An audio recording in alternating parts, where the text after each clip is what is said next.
everybody, and welcome to Rhystic Study Hall, the Magic the Gathering podcast that gets your mom excited and your dad locking the door and he's in the closet and he's... Okay, I don't know where I'm going with this one. I think I just brought up some weird memories. Guys, we're here. In the cuck chair. I'm your host, Vito along with my fellow host, Billy the Fridge. Billy, how you doing? Doing good. I'm excited to talk about this brand new set. I'm cautiously excited about, well, not, I don't know how to describe my feelings about Marvel. I'll say this. It's not like Spider-Man, where when I look at Spider-Man I said, what a disaster. I don't want any of these cards. I'm going, okay, hey, there is some stuff here I like. But it's also, I've been like looking around and I go, is there a collector box for not $450? And it's just like $450, $450, $450. I'm like, fuck, that's a lot of fucking money for one box of cards, man. Like, usually I'm good. I can like find a deal on some weird website or buy it from Canada or Mexico, or I'll even buy the Japanese cards if I have to. But it seems like we've gotten to the point with Magic where all the retailers are now locked in. There's no more pricing mistakes. It's just... Yeah. We're going to get as much money as we possibly can out of this product, and that's the bottom line. The hype from Final Fantasy has completely been destroyed, right? Yeah. Like, so we've realized that was not the case. Spider-Man following up Final Fantasy was the huge letdown. Those boxes were going for like $700. I know. Spider-Man boxes, can you imagine Spider-Man boxes were going for $800, $900 pre-sale? Like, everybody thought, okay, they figured out how to just make this endless money thing, and then it's like, no, Wizards is going to fuck it up immediately. Day of release, they were like $600-700. Yeah. I remember opening a collector pack. I forget if I got one box or something, but like a collector pack was like $80.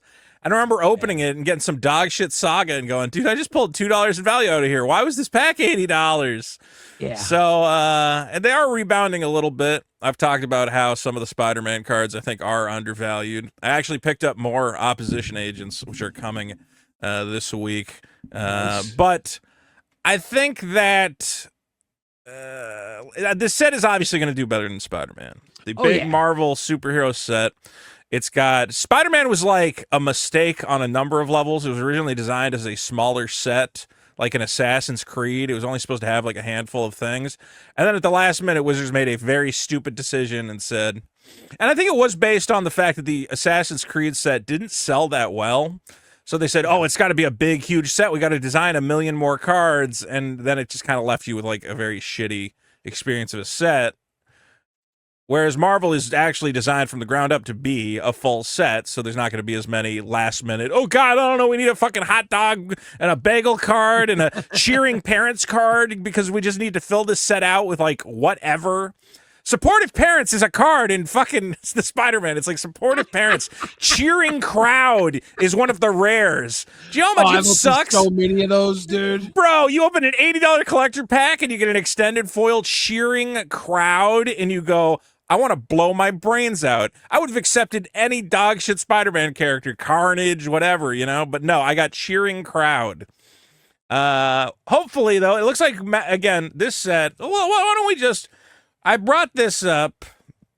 Actually, yeah. I'm trying to decide. Yeah, let's just jump into it. Okay, we're gonna watch this video. Oh. This is the tag video that's gonna tell us about Marvel superheroes because we've already started talking about it. Maybe we'll loop back around.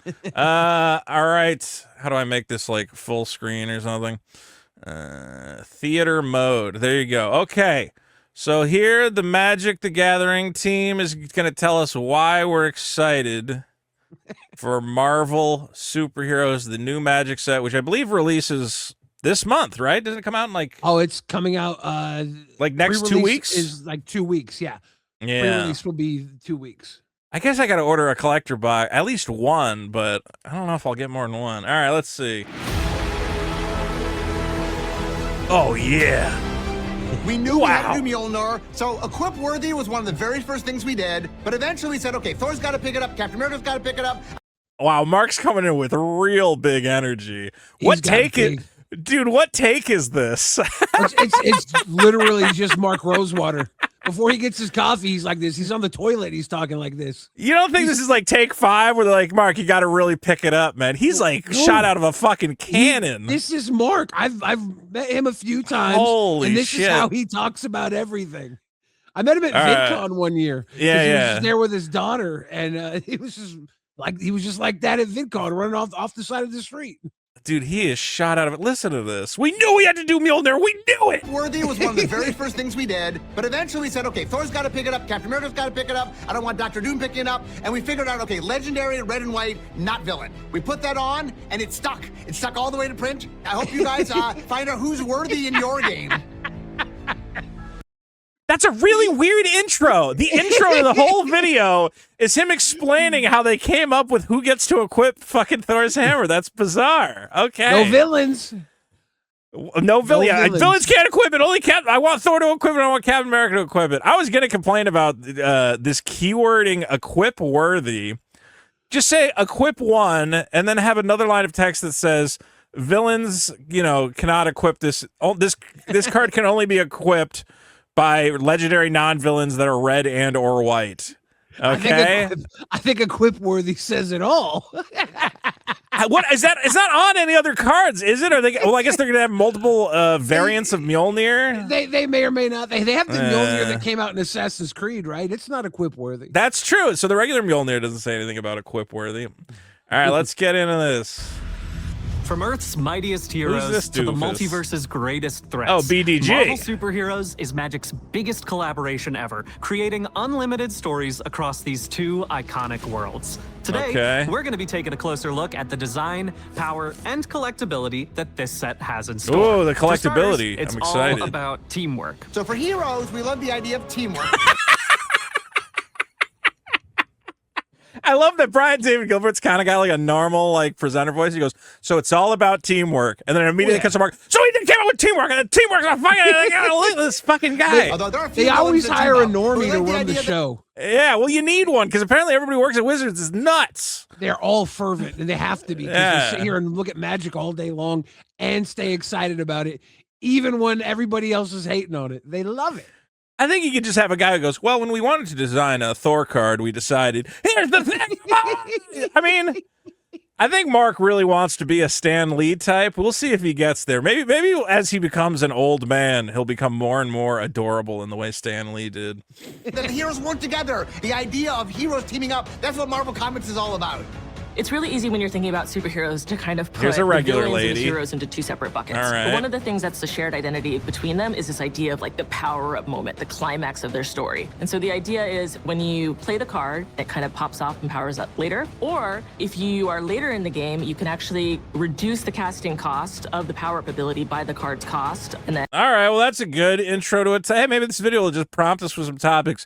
Billy, the power-up mechanic is one of the big things coming out of this set. And basically the way it works is that the creature kind of has two different casting costs. Not technically, but technically. So Thanos, you can pay him for Marduk colors, a red, a white, and a black. You get yourself a 4/4 Death Touch lifelink. If you played Magic 20 years ago, that is where the card would have stopped. You would have said, oh my God, it's free huge. mana for a 4-power Death Touch lifelinker. That's insane. But, obviously we live in the era of that's not enough. It's got to go bigger. Now, the power-up ability is when it's on the battlefield, and you can do this at instant speed, it looks like. You can pay the power-up ability, So Thanos' power-up ability is you got to pay Wooburg, you got to pay one of every color, and you have to figure out how to get a colorless, which is kind of weird. How many stones are on the glove? Are there 6? It's 6. So there will be a colorless. So there will be a colorless stone at some point. That's the flavor. It's all the mana the stones will produce. I thought there was only 5, but I guess there's 6. Yeah. One for each finger, and then there's like a wrist one. That's true. You're right. I forgot about the wrist one. All right, so put 2 +1/+1 counters on Thanos, and then this is cute. Choose odd or even. Destroy each other creature with mana value of the chosen quality. So basically, you're doing the Thanos snap. You're destroying half of all the creatures. Okay, well, that's very thematic. Now, I saw people complaining about this card and saying they're like, oh, they made Thanos, it's not even good. And again, I'm still in the mindset where I go, it's a 4/4 Death Touch Life Flicker for 3 mana. How is that not good? What magic? I think that's still good, honestly. Even in today's power creep. Hit the board, and he's probably going to kill like 5 creatures by the time he comes down. If you're playing Commander, right? Well, that's so this is not going to get head to head. Yeah. He's going to kill 2 or 3 creatures, right? Your opponents are probably going to have. If you do the power up, I mean, you can just drop him as a 4/4, and maybe he doesn't get to use the ability, but it's gonna in a big. This guy's designed for a multiplayer game with a lot of creatures on the board, and we should explain the other way power up works is so you can either pay one of each color later, or the turn you play him, you can reduce the cost of it. So theoretically, if you have 6 mana, you can play him for red, white, black. And then pay the white, blue, green, the colorless blue, green, and then activate his ability. So it's like he costs 6 and you got his ability instantly. Yeah. Again, I don't think this card's gonna killing half the creatures at your. I mean, you do get to choose odd or even. Like you can get pretty tricky. It'll be a lot of fun in Commander. It's not gonna be like a CEDH staple or something, but I think this is cool and flavorful, and I think the power up ability. It seems like a solid new ability type. If there's one creature that needs to die, like you choose that one, and then you're happy, right? Right. Or if they have a shit ton of tokens, you just go with evens. You blow up all the 0 costs. Then you're really happy. There's so many different ways where this card's gonna just do serious work, and a lot of the power up abilities are just like even in limited. You want to have these 2 drops, 3 drops. You want to have these early game stuff, but then they kind of suck late game. Power up means they're not going to suck late game. They're going to give you that extra boost. It's a good mechanic. Another thing to make clear, guys, is you can only activate the power up ability once.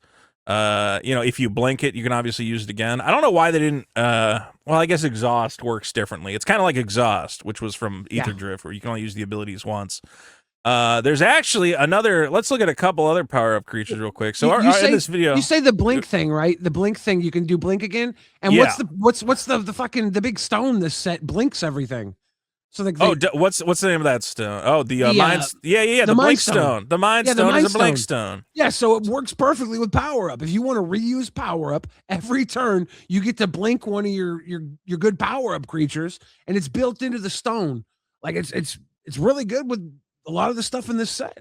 Yeah. So there's a couple different power-up cards. I think they're all pretty. Let's take a look at a couple of them. So the one in this video, Captain Marvel, I saw Saffron Olive talking about.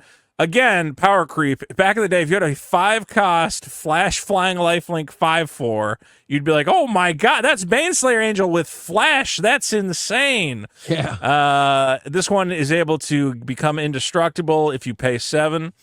Again, kind of a casual card. God, she feels like an angel, but she's not, huh? Doesn't it feel like? I mean, I guess I'm thinking of casual though. Angel. Like, isn't this like an amazing finisher? It's interesting, dude.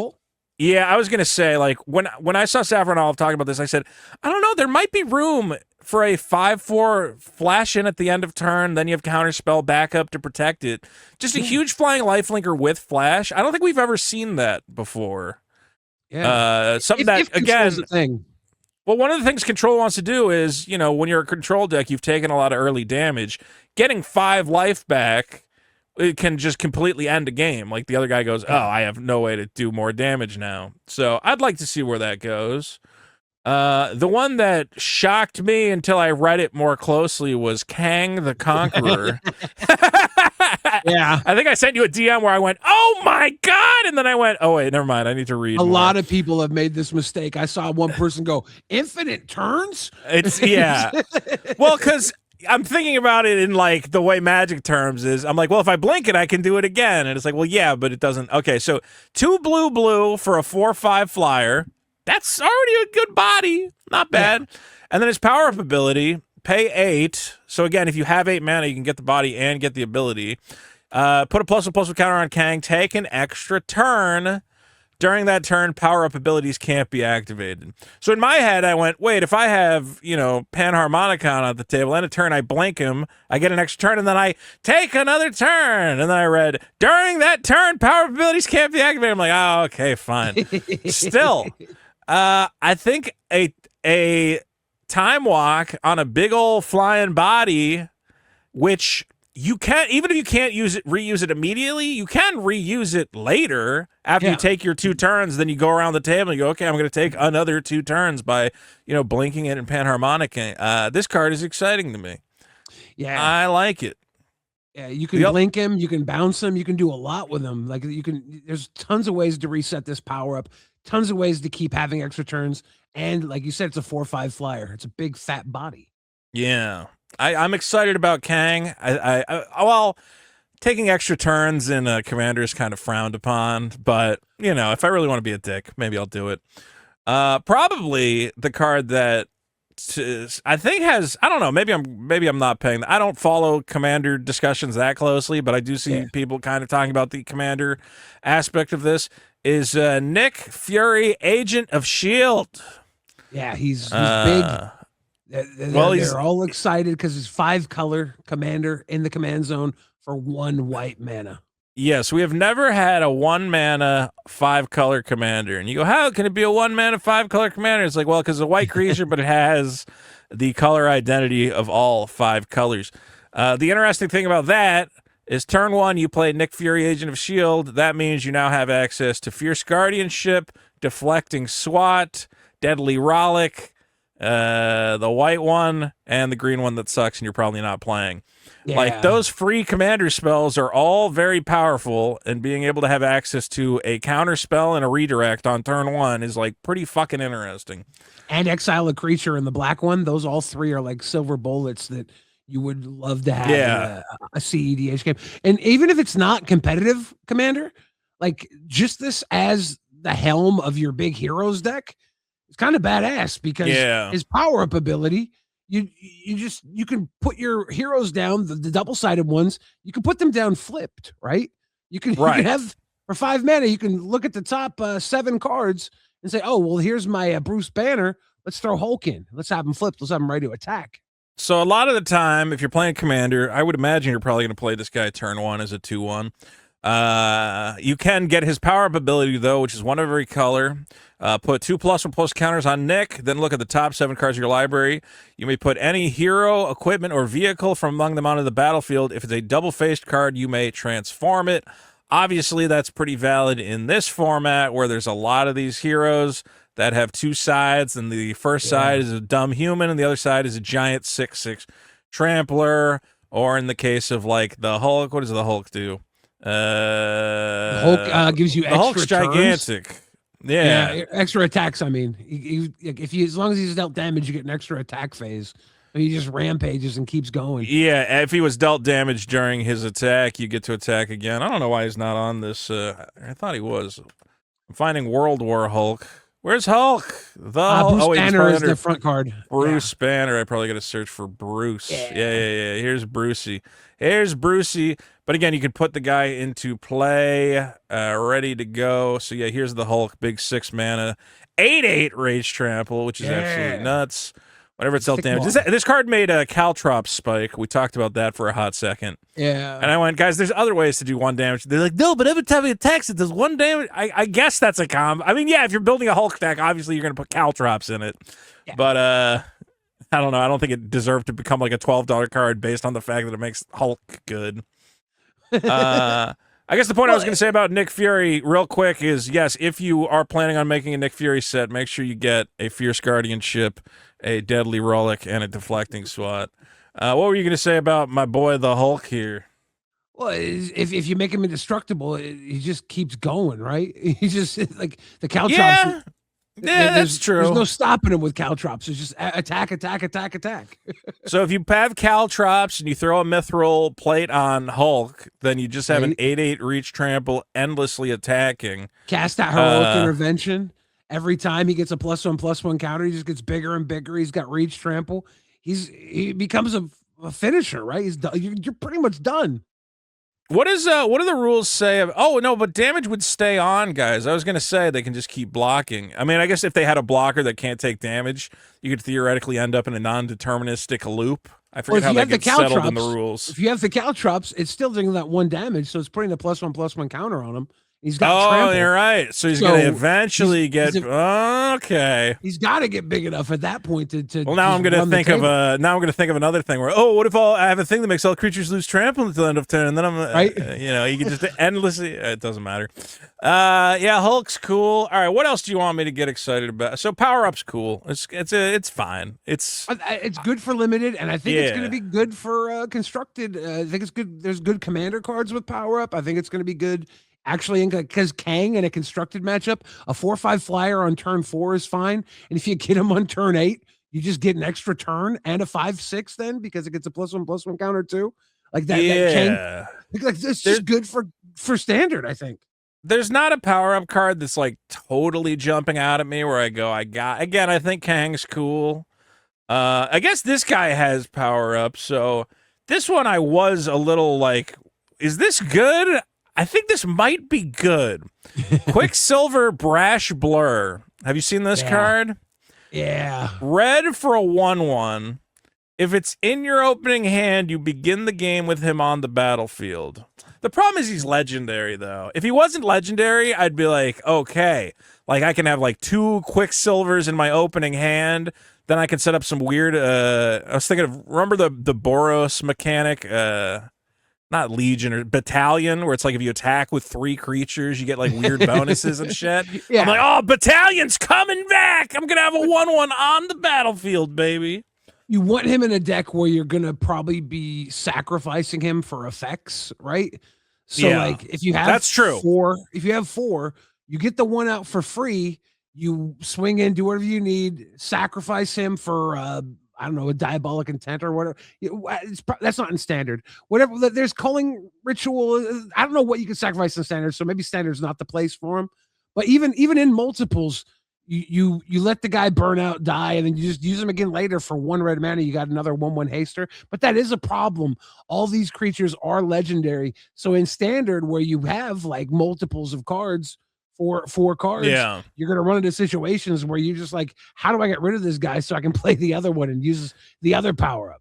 He's cute, but I think ultimately him being a legendary is going to, unless, I was thinking about throwing him in some sort of Kuldotha Rebirth shell.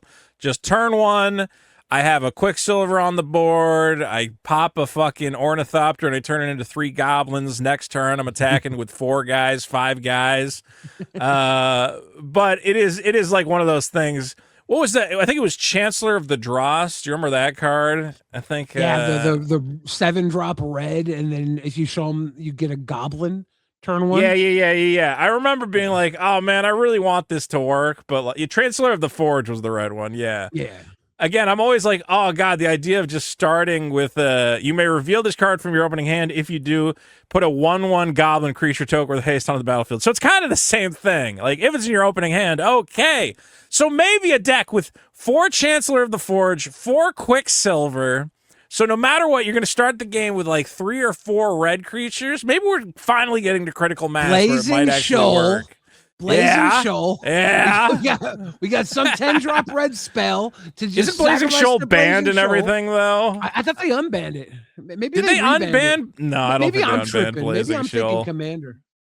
Blazing Shoal got banned in Modern because they said, guys, you weren't supposed to pitch Dragonstorm to Blazing Shoal and do 13 fucking damage off Blazing Shoal. I knew Blazing Shoal was hot before it got banned.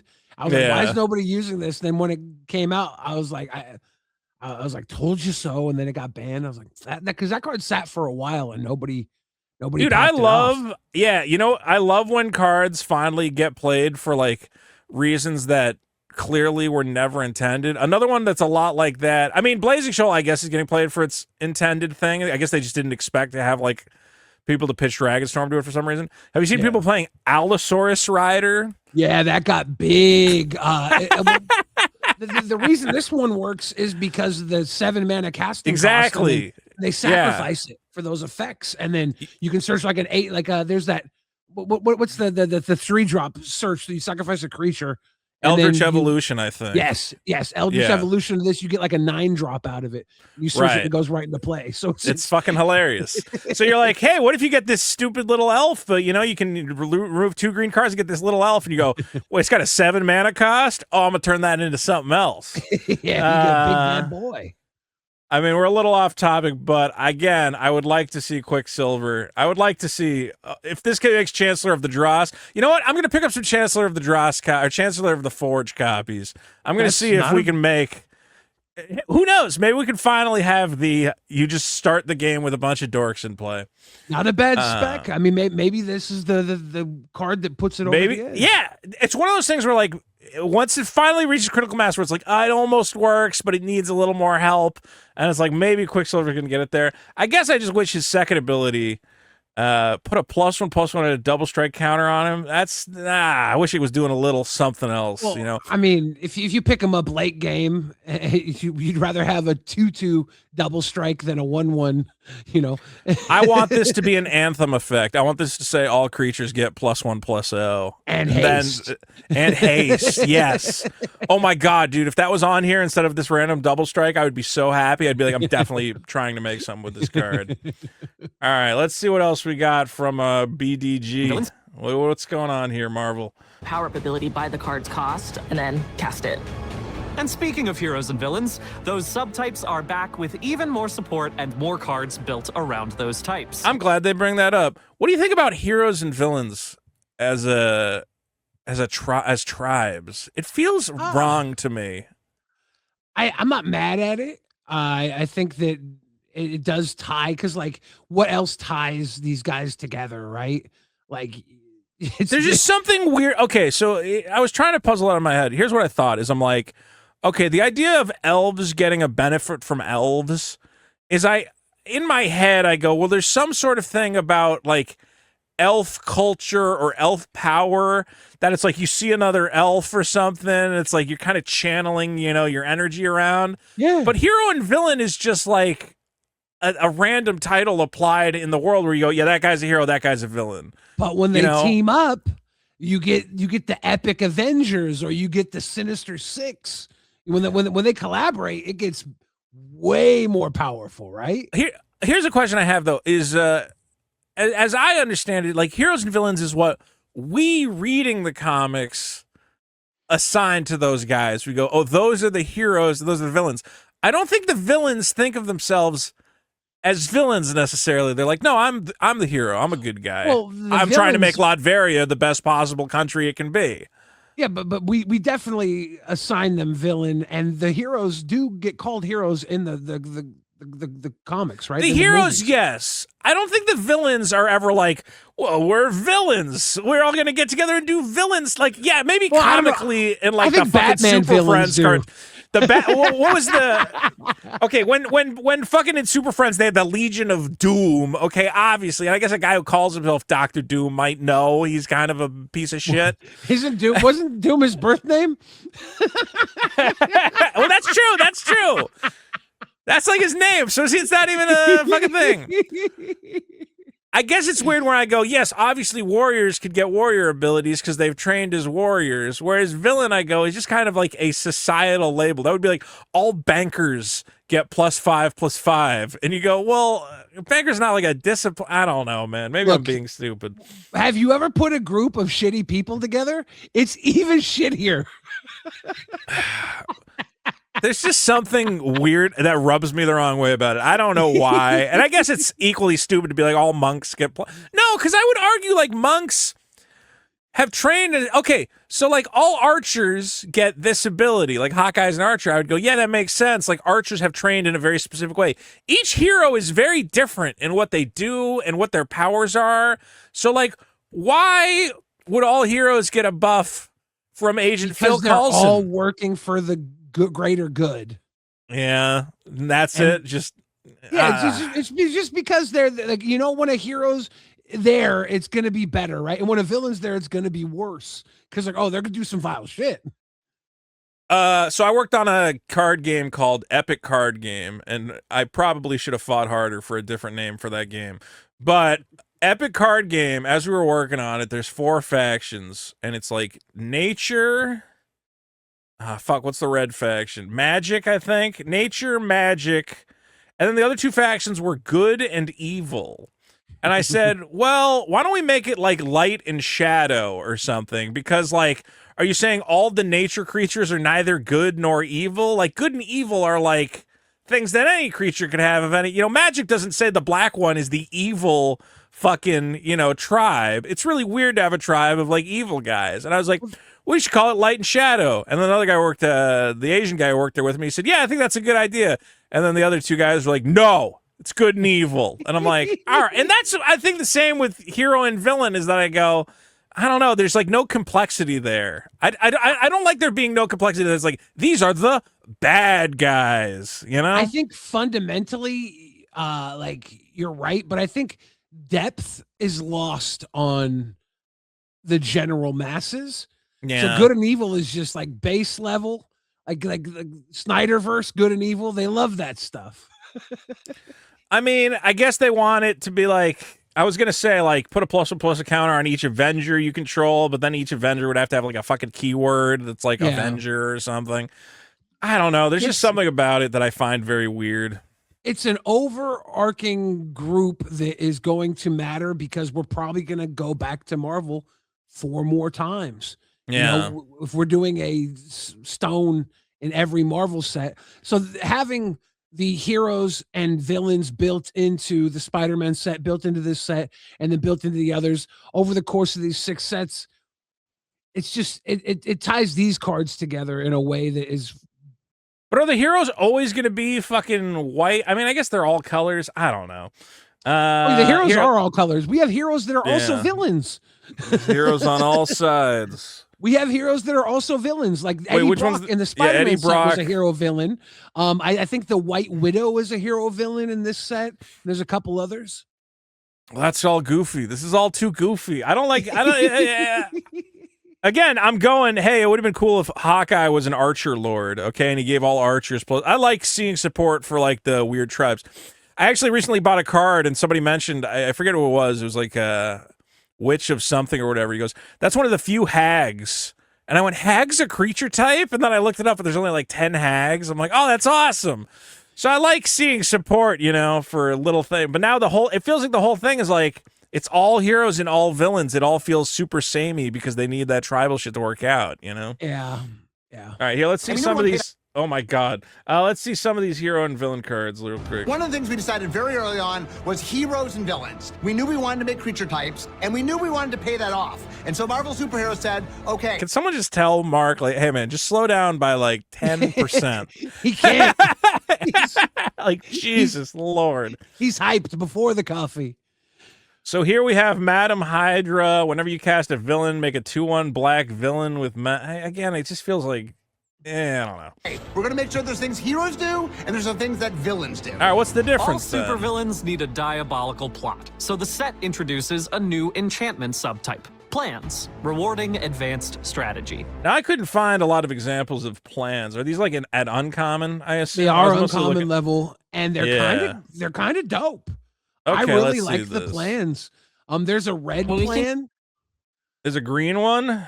There's a green. There's one for every color. I think she's going to show it. Let me see this lady show it to me. Plans, rewarding advanced strategy.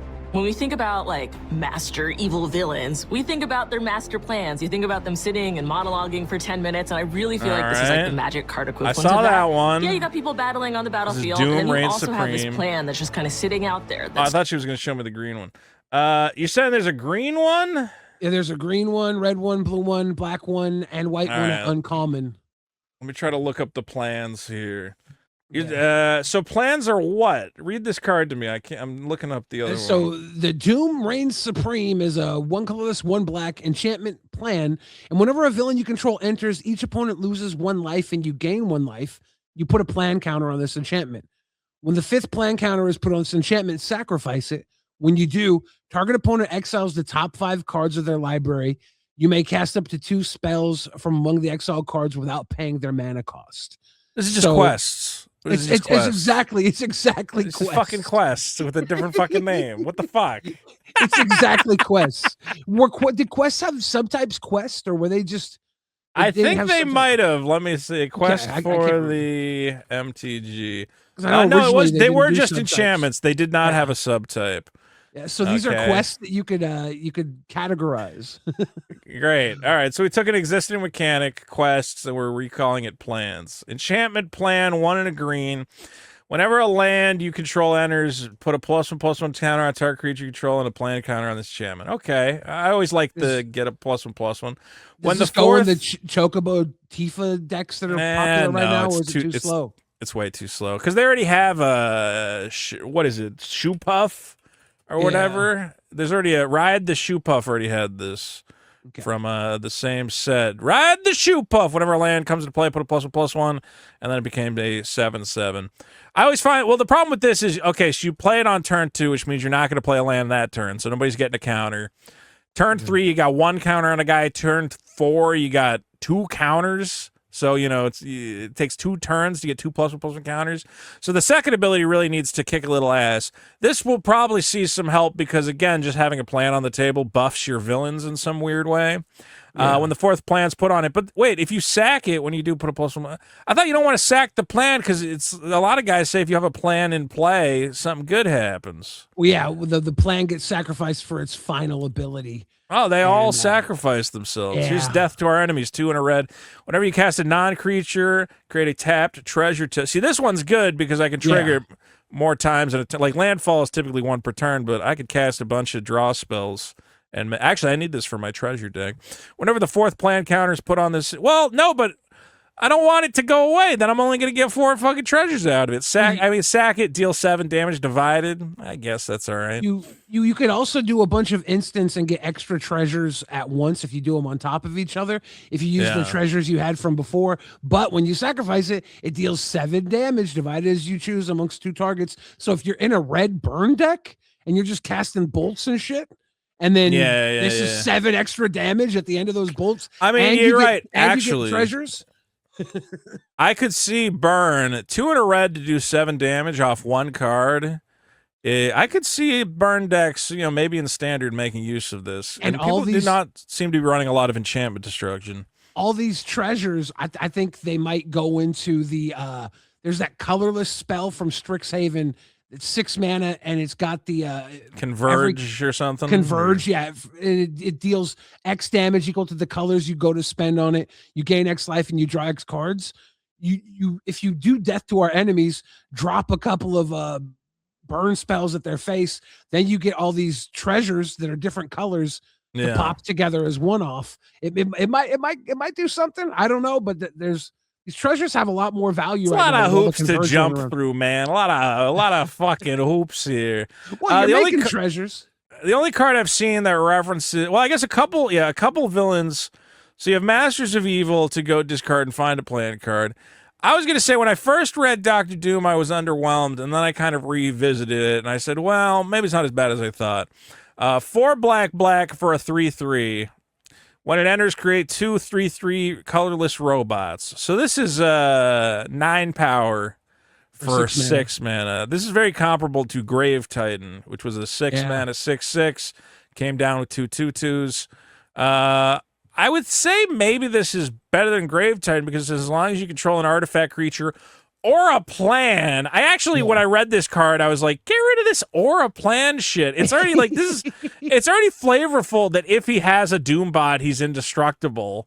Like, oh, but if he has a plan, he's also indestructible. Like, well, now you're just kind of like, it kind of feels like they were building the set. They created like a really clean and simple Doctor Doom that made perfect sense. And they said, we need more reasons for people to play plans. So add or a plan to Doctor Doom. And then he has at the beginning of your end step, draw a card, lose 1 wife. So he's solid, he's big and beefy, but he's not. A bunch of 3/3s are probably not going to do a lot of work for you. And he's 9 mana for 6 that is indestructible as long as those artifacts are on, and he replaces himself the turn he's played because you draw a card at the end step. So that's a lot. That's a lot of work. Look, I'm not going to say, obviously, if I'm playing, limited or something, and I get open this, I'm going to be happy about it. I don't see any room for this in any constructed format. It might be cute in some sort of commander deck, it's doing some stuff, but at the end of the day, if you've ever played like Commander and you're sitting there with some 3/3s, you're like, I don't know, I guess I'll attack that guy over there or something. I would rather play like Wormcoil Engine, 6/6 Death Touch Lifelink. Okay, that's a fucking 6-drop. That's getting through. I know Dr. Doom's got a little bit, he's got a fucking Phyrexian Arena stable to him, but I don't want a Phyrexian Arena on turn 6. I want a Phyrexian Arena on turn 3, god damn it. And he's indestructible as long as you have artifact creatures. You know what would have made this card? You know what would have made this card for me? If this card was 1 black, all these abilities 3/3, except kicker 3, create 2 3/3 colorless robot tokens. That'd be good. That'd be good. That'd be badass, because then he would be Phyrexian Arena on a stick.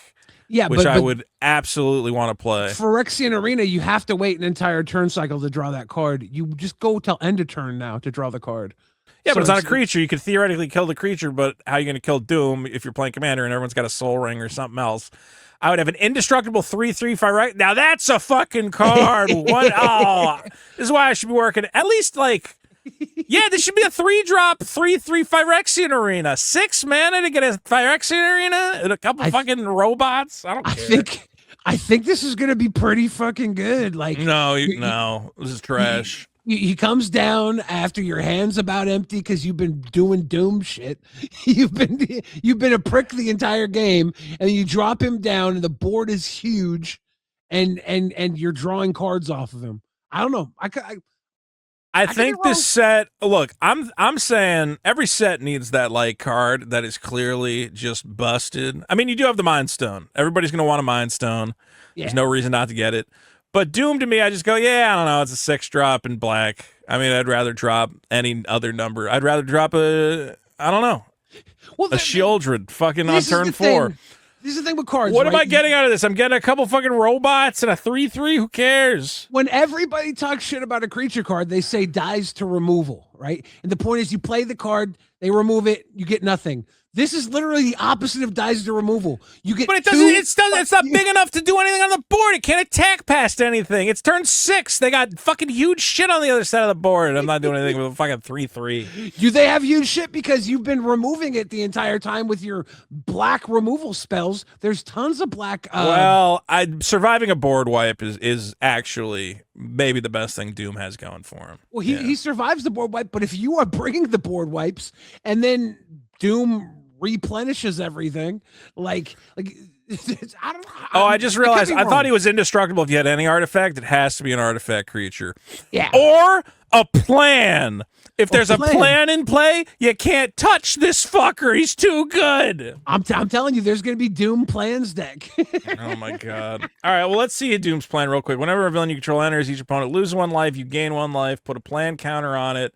When the 5th plan counter is put on it, and again, this is the villain plan. You want to play a lot of villains. Target opponent exiles the top 5 cards of their library. You can cast 2 spells from them without paying their mana cost. I had to say it. That's not good. I've played, there's that ninja that when it comes into play, you get to mill them 4 and then play a free card. Yeah. I hit 4 lands with that card every time. So if I get 2 decent spells off Doom Reign Supreme, I'll be surprised. Well, let's keep going. Let's keep going. You gain life too, and they lose life from the villains. All right, I got to play villains. I don't want to play villains. I'm not making a villains deck. I know I can use what's her name, and I don't want a villains deck. And this whole idea that the heroes have to kind of stop you before your plan really gets to pop off and explode. One of the cool things about Universes Beyond is we don't have to reinvent everything. If there's a cool mechanic that already exists, we can go and use it. So we made a mechanic called Connive. That's a perfect villain mechanic. And so we tried it, we used it, it was perfect. I think we put it in day one. All right, Connive's back. Saga's fantastic. Return to showcase landmark narrative moments. I fucking hate sagas. They're always bad. There are a couple sagas in here that I said are not terrible, but some of them are just fucking terrible. Let's see which ones they're spotlighting. Like the coming of... All the ones from Spider-Man are so bad. The Spider-Man sagas, it's fucking maximum carnage. I'm like, oh, this is awesome. It's going to make a giant carnage token. And it's Act 1, gain 2 red mana. Act 2, scry 2. And I'm like, what the fuck is the point of any of this? It doesn't fucking do anything.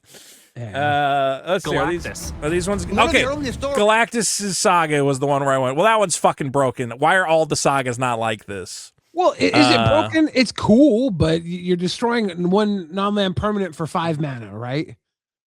And then you're waiting 2 turns, and they're losing 4 life over 2 turns. And then finally, without proliferate or any other shenanigans, you get a 16/16 badass token, right? So it's cool. A 16/16 Black Elder flying trample and whenever it attacks, destroy target land. Okay, here's why this is probably... So this card got played in Standard, Binding the Old Gods, because it was just a... When it's just a removal spell as the first ability, it's like, okay, that's already good. Now, this one costs 4. I'm paying an extra 1 for Galactus, but I'm dealing with what you have. Like, this one was cheaper, and then the rest of it was, okay, you get a 4 as your creature get death. That's not as exciting. The other one, I'm paying a little bit extra, but I'm going to end up with a 16/16 game ender. Like, honestly, and I don't know if you've seen the black-green Planeswalker. Is it Delian Fell? Is also doing, like, some control work, just showing up, like, zapping a guy, gaining... There's he kind of, like... creatures. He destroys a creature, yeah.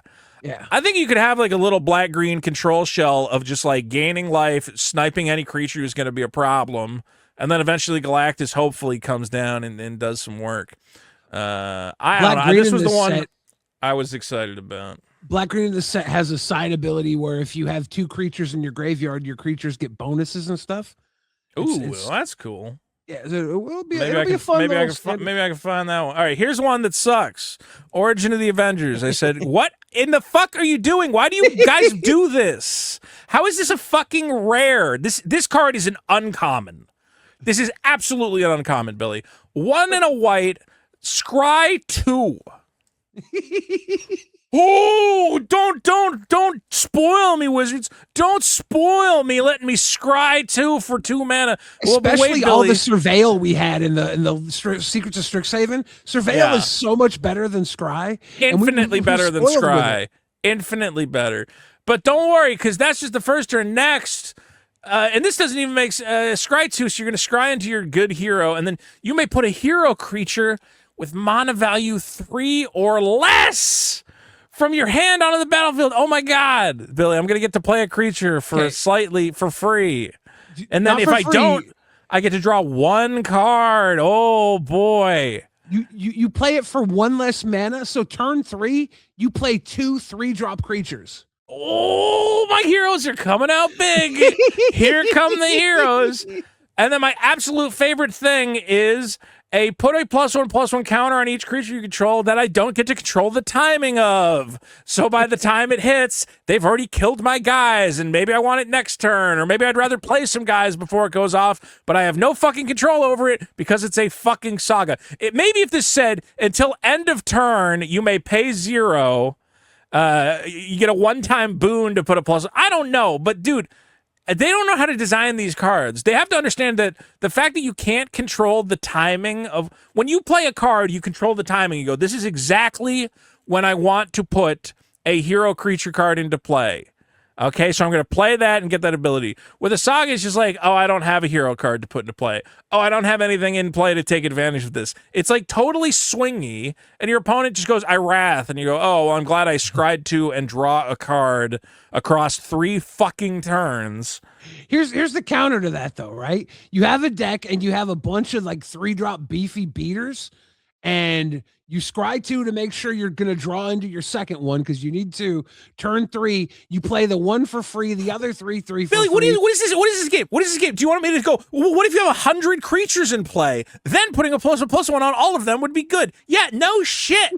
I'm saying in the average scenario, the amount of hoops I have to jump through to go like, okay, I got the right guy in play and I got infinite guy. This will never see play in any... This should not be a rare. Let's just put it that way. Nick Fury, turn 1. Origin of the Avengers, turn 2. I get Captain America. I get some of the badass. Making excuses for this turn shit. 4, they're all buff. I swing in, win the game. The Hulk comes out and he's a shawarma. This is terrible. We're gonna have to split this episode into 2 episodes because we're at 2 minutes into this video. Was a story about Let's see what else we got. Wasn't even there. You heard about Galactus before Galactus even showed up. We knew we made sagas. We gotta capture Galactus, and so we did. while double-faced cards represent the transformation of characters into heroes, as well as the double nature of secret identities. The duality of sort of secret identity and a hero is just... I can't get over that guy just going, well, we have double-faced cards in the set. And Mark Rosewater goes, no, we have double-faced card. It's a classic comic book thing. And so we made the very first one we were testing to show them what we could do. When we started talking about, okay, what should all the Marvel sets do? We knew that double-faced technology was just a slam. Do you like the double-faced? I think the double-faced thing has kind of been, I think it hurt Spider-Man a lot. You think it hurt Spider-Man? Yeah, here's my theory is so what sells, I think what hurt it is that they're all like tricolor, or a lot of them are. So, like all the ones from Spider-Man were 3 colors. It's like to flip Peter Parker you got to pay Bant, and to flip Miles Morales I forget what the colors were. When you're building a commander deck, Commander's the biggest format. That's where all the money is. So when a set goes big, if you look, multicolor cards usually, in terms of price value, are not at the top of the leaderboard. Look at name any recent set. Okay, TMNT, biggest card is Super Shredder, black card. Okay, you look at Spider-Man, the biggest card is Soulstone, black card. It's usually monocolor cards that end up having the biggest financial value because they fit in the most number of decks. It's not like, oh, I can only put this in that one deck. Like, every black deck I build, I kind of want a Soulstone. Okay? Yeah. Every green deck I build, I kind of want, what was that one from Lorwyn, that new elf, forbidding something speaker, something... Yeah, the search for a creature if you discard a card. Yeah, the creature search or whatever. Or like Formidable every black... Speaker. Formidable Speaker, exactly. Or like Super Shredder, I can put that in any black set. So what hurt Spider-Man was that, like, the marquee cards did not really fit anywhere. That's why the cards out of Spider-Man, again, that like kind of were good were the Soul Stone. I'm trying to remember what else was any amount of money out of But there. those cards all are perfect commanders, right? Like the Amazing Spider-Man, Peter Parker makes a fun web-slinging deck. It's a really good deck. The Green Goblin, Norman Osborn deck is really fun. The plus one counters. I'm saying Morales. Though it doesn't. So the set doesn't sell well though, because it's not like, hey, I need multiple copies of Spider-Man. It's I need one to put in my Spider-Man deck. Well, I think Spider-Man failed because it didn't have the depth it needed to have like the Final Fantasy was a deep set, and you'd open up packs and you would play, and it would it felt different. But if you opened up a collector booster box of Spider-Man, you pretty much got almost everything in the basic set in one box. You'd be missing very few. And that's a big problem for people who like to open up stuff to chase cards, because you're not chasing anything. You're trying to chase the Soul Stone, which is so hard to get in collector booster packs because it's only in the foil, the one single traditional foil. Yeah, it's not ever in the back slot, so it has to be in just that one foil slot, which is actually kind of shitty. Unless it's the Thanos or the Cosmic Soul Stone, it will be in the which back you're not going to get. It's so rare. Yeah. You couldn't even pull it. Could you pull a non-foil Soul Stone out of a Spider-Man pack, or no? Was it only in that foil Only in the slot? play boosters, the non-foil. Right, only in the play. So in the collector pack, you could not get you could only get in that one foil slot. Yeah. All these cards, like the double face cards, you can get them in all the slots. That's in the so boosters. fucking annoying, dude. It's another reason why they're so cheap, because those double face cards, you have like 5 shots at them. You only have one shot at the stone, basically, and then an infinite no shot. Yeah. The other thing that I think hurts it, the double faced cards, is that, I mean, maybe this is just pedantic or whatever, but you know what? It's so pedantic, I'm not even going to bring it up. I'll bring it up. I'll show you real quick what I'm talking about. Peter Parker.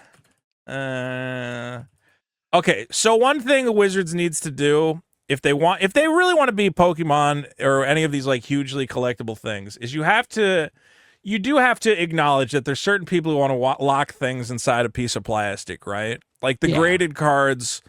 And it's, again, I don't think it's bad for the game to have collectors who are, going, well, I want to get the really fancy version, the $800 Surge foil Sephiroth, and I want to lock it in a piece of plastic. Okay.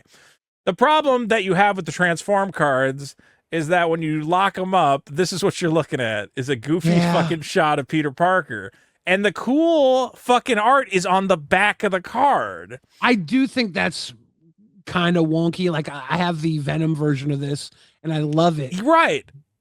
And but that's it's the back of the card. The back of the card is where the money's at. And luckily, the Venom one is the coolest front card. Actually, I think the Miles Morales front's kind of cool, too. And it's weird that there were only 3 double-sided cards in the Spider-Man set, or 3 comic book cover variants, where here, like, there's so many comic book cover variants, and cards that aren't double-sided have the comic book cover treatment, too. I think that like, dude, you want, when you pull the, like, I wonder if you can send a note to PSA and be like, can you put this in the case backwards? I want Venom to be on the front. Like, this is infinitely cooler. Like, yeah, it's a nice shot of Eddie Brock or whatever, but I'm like, I want to see the Venom. I actually saw a Sephiroth card that got slabbed backwards, so the reverse shot of Sephiroth being like a huge god was on the front. I'm like, shit, you kind of put a premium on that. It's like they graded it backwards. I don't like talking too much about graded cards. And again, I don't buy a lot of graded cards. I buy a couple of them. Yeah. But I do think it's a market where, I mean, did you see there's like some new Pokemon cards selling for like $180,000? Oh, gosh. Maybe I shouldn't be. I don't know. Look, here's the thing about being a Magic collector is you're like, whenever your cards go up in value, you are like a little bit happy about it. You're like, cool. I'm glad I already own a Gaia's Cradle and I don't have to, go get another one. But then I guess for people who are trying to get into it, they're like, no, I don't want cards to keep going up in value. I like that Magic is kind of anti-slab. Like, no, like 100%. Slabs, but I like that people are not like, why slab it? Play with the card. I like that about Magic. And I think it's cool the that only Pokemon's ones I the think, other way. Yeah, I mean, it gets to the point where. I think these cards are designed to be put in a slab, man. I mean, like, it's a big whatever thing, and if it's going for like $1,000, $2,000, I go, I don't want to put that in a deck. I don't want to worry about fucking losing it. Like, I have right now a Fury from what do you call it? Fury Modern Horizons 3 or the Secret Lair. Oh, you got the Final Fantasy Secret Lair Fury? Yeah. So from Final Fantasy. Yeah. And dude, that one right now has gone up. When I originally got it, I think it was like $200. I don't know if it's actually going for $900. That's fucking insane. Let me see if there's any sold ones. All those are up there. 500. Somebody says it sold for $1,000, but that was best offer, so it could have been anything. But yeah, they're going for like 500. The Shiva's like 700. And it's stuff like that and like Mox Diamond where I go, I don't know if I want to put that in a deck necessarily. I don't know. Like, I feel only if I was going to like play with my friends, I'm not taking that to the local game store, I sleeve them up, dude. I got my double-sided Sephiroth in a deck in the 99, so I'm shuffling it. I mean, you just got to be real careful with it, I guess. Don't bring like 3 commander. It's always so heartbreaking when you see people and they go, "Oh, my commander deck got stolen," because they brought like 5 commander decks to the fucking thing, and you go, "Dude, bring 1 deck. Fucking keep it locked to your wrist." Anyway, we're a little off topic, but I do think it's weird to have. And we have with these logo cards also, where, some of them, it's just like, oh, that's a cool Nick Fury. And the other one's the front. I'm like, oh, it's just kind of a lady. And then I got to eventually flip. Whatever. I'm being way too pedantic. Well, the front of the logo cards are blank on the double-sided ones. So it's pretty bare. I feel like it's really bare. It's weird. Here, I'll just bring up the tab here. While you bring it up, the Final Fantasy 7 double-sided cards had the numbers, logo on, no matter what, no matter what side. I feel like it could have been on either, So these, I'm like torn on these. This is very similar to the Final Fantasy 7 treatment, with one notable thing two notable things. Real quick, Final Fantasy. Let me bring up an example here. Okay, here's TCG Player. So I really hate, and I've mentioned this before, they do this on the source material cards. I hate that the top of the card does not have, it's just the name with a little black outline around it. And I think it's not that legible. I've tried playing around with it to make it more legible. I'm like, if they put like a little drop shadow, it just looks cheap to me. It looks like a mock-up before you get to the final card. Whereas with Final Fantasy, you had the actual Look, and they actually had the head breaking the. This looks nicer, dude. Having the actual frame up top. Also, they had the numbers in like very vibrant white that was like very visible. And I really don't understand why with these ones they like made it really washed out in like not that like the Captain America logo is there, but it's like very light and like translucent. I really think the departure from having the header, the whole header box from Final Fantasy, that's a bad move, right? Dude, it's a huge mistake. It's a huge mistake. It's like they don't have the black outline on Lightning Army of One. The white goes right over the hair, and it doesn't matter that there's white on white there, right? It doesn't. You know, it looks cool, dude. Yeah. And even the text box. Let's see. I think the text box. I don't know. Like, so it's like a little bit black. You can see the art under it. Also, the colors they chose. Like, this is kind of a muted. I don't know if there was just a different art director. Also, the colors that they chose for these, I hate to say it, I'm like, you put a guy who's all blue on a blue background. So he's like kind of like getting lost. Is like I would have darkened see these in foil. Yeah. Maybe they would have shiny. Dude, look. Here's this one's crazy where I go, why would you not make the color of the background a different color from her suit? Like, she gets totally lost on the art because it's just like blue suit, blue background. Yeah. And I go, and then again, the Captain Marvel, why can't this just be all white? I actually might take these. I might go into Photoshop and play around with them and see how they would look if they looked like the Final Fantasy ones. But I get the feel, like, again, they're nicer than what we got out of a couple other sets. But I feel like they could be so much better. Nick Fury just looks kind of lazy if I can bring him up. Nick Fury doesn't even really have a logo. It's just kind of the words Nick Fury, Agent of S.H.I.E.L.D. And then immediately below it, like not even like shouldn't it be like centered vertically? It's just immediately below his name that we already had is the name again, Nick Fury. It looks fucking weird. Yeah, it's not a showstopper. And who's excited for Jennifer Walters with nothing behind her? Why can't it say She-Hulk behind her? What's the problem with that? I think it should have, because they did the numbers from the Final Fantasies behind them on both sides on the double-sided ones before. Yeah. It should have it behind here. It should, I guess, because they're trying to say she's not Hulk. She's not Hulk. She is. It is a secret identity, maybe. So but even then, like, put something behind her, right? Dude, it's really fucking weird. It looks, and it also just it doesn't work with the way she's like drawn and cut out. As you go, well, there needs to be something back there, because otherwise it just looks like a kid fucking cut it out with scissors and slapped it on a piece of construction paper. What if the Marvel M or something was behind? Would that be any good? The Marvel Comics, the Marvel logo, any kind of like pattern or something. I don't know. Like, because again, this looks better. I still think it's fucking weird that you're just matching the color of the costume, so that like, honestly, this should be whatever. I don't know. It just doesn't. I really don't like that they used the text at the top without the background. I don't know whose idea that was. I don't know why they did. Well, what's the point of it? We already saw the Final Fantasy card, and it's not like it didn't work. It looked great. Yeah, and it looked fantastic. And they went halfway with it too, because on the bonus sheet cards, they use all that text. But here they still chose to have the letterbox for the card's actual text. Right. So they have the frame, and then I don't know if they like had a piece of art and they said, oh, it's not working there. Again, here's Sentry. It's yellow on yellow, so he just kind of gets lost. Like, I would at least choose a slightly darker tone of yellow, so it's not like this is an eyesore.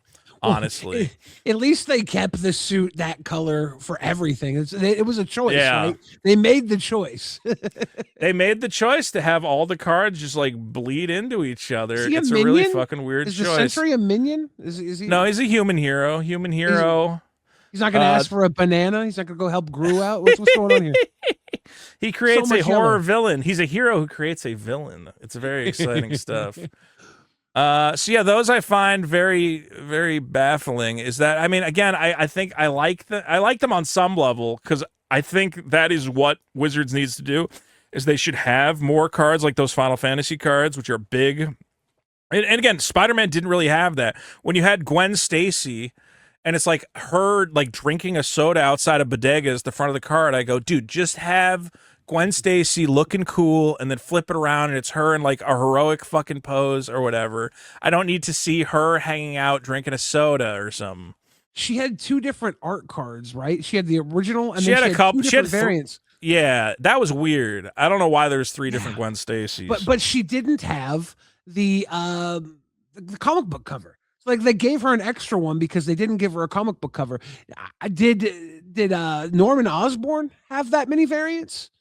No, it was weird. Green Goblin was one of the ones that only got dude. The Spider-Man set was like still confusing me. The Green Goblin art was like this weird. Was this only for the villains that they had this like? But this is Eddie the saga frame. This. I think they had this version for all the characters, maybe. So I think that the did Spider-Man have it? Was there? I think he did. Because I think Gwen Stacy's 2 arts, she had one of these and she had a different one. But maybe there's the comic book versions, and then maybe the Spider ones had web versions. Yeah. I was gonna say that Peter Parker did not get this version. Peter Parker got the web version. So this was for the Spider type heroes. But it made the whole set feel like completely disconnected. Where I go, these ones, the Spider heroes, they're using the regular magic font or whatever. Whereas the Green Goblin one is using that weird comic book font. Like they just felt like totally different to each other. Yeah. It was all over the place. This looks like they look like they're from 2 different games, but even though they're part of a cycle of transforming characters, you go, well, shouldn't they all have the same kind of style? Like, not some of them have this weird comic book font, some of them don't. Yeah. Eddie Brock has this version that Norman Osborn has, and then there's the comic book. Yeah, dude, there was too many variants, and the variants didn't make because there's no Green Goblin comic variant. Yeah. Okay, we as Magic players, we like cycles that are complete. Okay, I want if you have 1 card in one thing or 2 cards in one thing, then they should all have that. Okay. Yeah. Do you know which cycle I'm excited to finally see completed? I don't think it's getting completed in this one, but hopefully soon. So we had Zozu the Punisher, right? Yeah. So that's our red Punisher. Then we had Karavek the Punisher. That's our black Punisher. So now we need Frank Castle the Punisher in Marvel. I think he could be a white creature. And then we just need he could absolutely be white. And then we just need a blue Punisher and a green Punisher. And then the Punisher cycle will be complete. So far we have 2. We have Zozu the Punisher and Karavek the Punisher. We need Frank Castle. And then we need Garrick the Punisher in green. And I don't know who the blue one's going to be. Jace the Punisher in blue. Then we'll have a complete cycle. Let's go. Let's go indeed. All right, let's do another. Let's get halfway through this video, and then we might have to save the rest of it. I don't know. And then we invented something brand new just for it. Before, we had transforming double face cards, we had modal double face cards, but now we have modal transforming double face cards. It's really fun that we can capture all the different aspects of the character, but on 1 card. Showcase treatments, homages to the Golden Age, and the borderless source material cards brimming with Magic's most powerful classics mean the celebration of comics history is present across the set. I think an overlooked thing in comic book history Jason is Gomez, typography. art director. I think it's really nice that we're able... Oh, he's going to explain... Okay. What the fuck's going on here? What's he got to say, Jason? Explain this to me, Jason. To showcase the more graphic side of things with you. Whoa, I haven't seen the Thor one. See, okay. It looks cool. The Thor one looks nice. Now, but if you look, it's gray for his costume, but the gray seems like a little darker. He like actually kind of stands out. Yeah, the background needs to be darker on these. The fact that Thor got lightning and all these other guys are kind of alone... Everybody should have had some sort of a flash or a pow or something going on. Oh yeah, Thor's lightning adds to this a lot. This one looks infinitely better than the rest of them. Yeah. Again, it would be nice to just have the Magic top line there. But again, it's got like it's not this bright garish fucking background color. It's a little subdued and it makes him stand out. Like again, it's a little shadowed. It just looks way better. Yeah. And then you go to Elektra, where again it's red on red. The red's too bright, so she doesn't stand out at all. Giving these characters a true spot. And I also, why is the logo not going across the middle? Why is it directly below the name of the card? It should be here. You know what I'm saying? It should be their body is in front of it. There's dead space. There's dead space here. It's fucking weird. You know why though? Why? Most of these logos are comic book accurate logos from their covers, and they have different shapes and different. They had to have a baseline, because if they they could all be vertically centered, it would look way better. Like, look at Thor. He's got a really tall one. It takes up most of the space, and you can't see that fucking logo. It's a part of a team. It's still too high. It should be vertically set. Here's why. I think here's what happened. I think they designed these before putting the top line on them. So if this wasn't here, these might look correct, which is like Elektra, and I don't know, maybe they were going to put this somewhere else or on the side or something. But once you have that there as an element, so you've now created a box here. This is the box. So any elements should be vertically centered within this space you've created. And instead they're all jammed up at the top. It's just like an obvious design. Look, I hate to be a nerd about graphic design. I've done graphic design for a number of years. I feel like any graphic designer would look at this and they'd go, yeah, this looks good. Move these down. There's no reason to have this empty negative space here when you can just have it be centered. It is driving me nuts. But you didn't have this problem with the Final Fantasy ones. Why? Because the fucking thing took up the whole space, basically. Yeah. Okay? It stretched from the top all the way almost to the bottom of the thing, and it looked great. I hate Magic's art direction. Actually, whoever this guy is, I hate to say it, I hate you, because I hate Jason Magic Gomez. We just met him. No. I don't like Jason. Jason is we like Jason. No. I go nuts with Magic's art direction, and this is one of the things where I go, dude, you were like this close to making it good, and then you just like fucked it up at the goal line. Why did you do that? Why is Elektra shooting CDs also? I have a problem with that. Wait. What's Ninja discs? Yeah, he's shooting CD-ROMs. Those are AOL fucking trial CDs. Those are the leftover Elektra DVDs that didn't sell at Blockbuster. Exactly. When her movie hit the shelves. All right, he's going to explain why they made them look wrong. Let's hear. Is it on the window? I don't think. What's that? Oh, I don't sorry. think you pulled it up on our window. Yeah, my mistake. As giving these characters a true spotlight without a background. You know, all of these cards have color-flood backgrounds. It's a nice way to let the character shine through, Wolverine looks like he's on a PP background, man. Why do they make so many cards look like PP in Magic?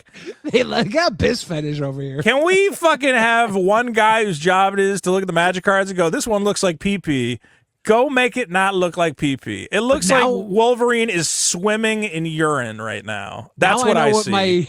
Now I know what my bracket 1 commander deck's going to be. It's the piss deck. Dude, if you make a Wolverine Fierce Fighter and it's just got all the gold cards in there and you go, it's PP Wolverine? Yeah, I got no problem with that. Stop making PP cards, Wizards. It's not that fucking hard to go, this just looks like PP. It's not like, come on. The first thing I see is I go, why is Wolverine swimming in a pool of urine? It looks like he's doing the backstroke. It's fucking dog shit, man. Some love to that logo. It's just taking a give some love to the logo. You can't even fucking see it. It's yellow on yellow, you fucking idiot. I can't see the fucking logo. Give some love to the logo. Make the logo stand. Okay, he's making. Oh God, I'm so mad because you're right. You know what's so cool about Marvel characters is that they do all have their own unique fucking comic book logos. It was so cool in the comics when they said, "Oh my God, it's." And then the fucking logo would say, the Wolverine, in the fucking word bubble. Yeah. It was so exciting. It was so cool. Here, you've turned it the color of piss, put it on a piss background. I can't fucking see that iconic Wolverine logo. It should be black. It should be black as night. The fucking, dude, Wolverine, red background with a fucking white or black logo fucking bursting through.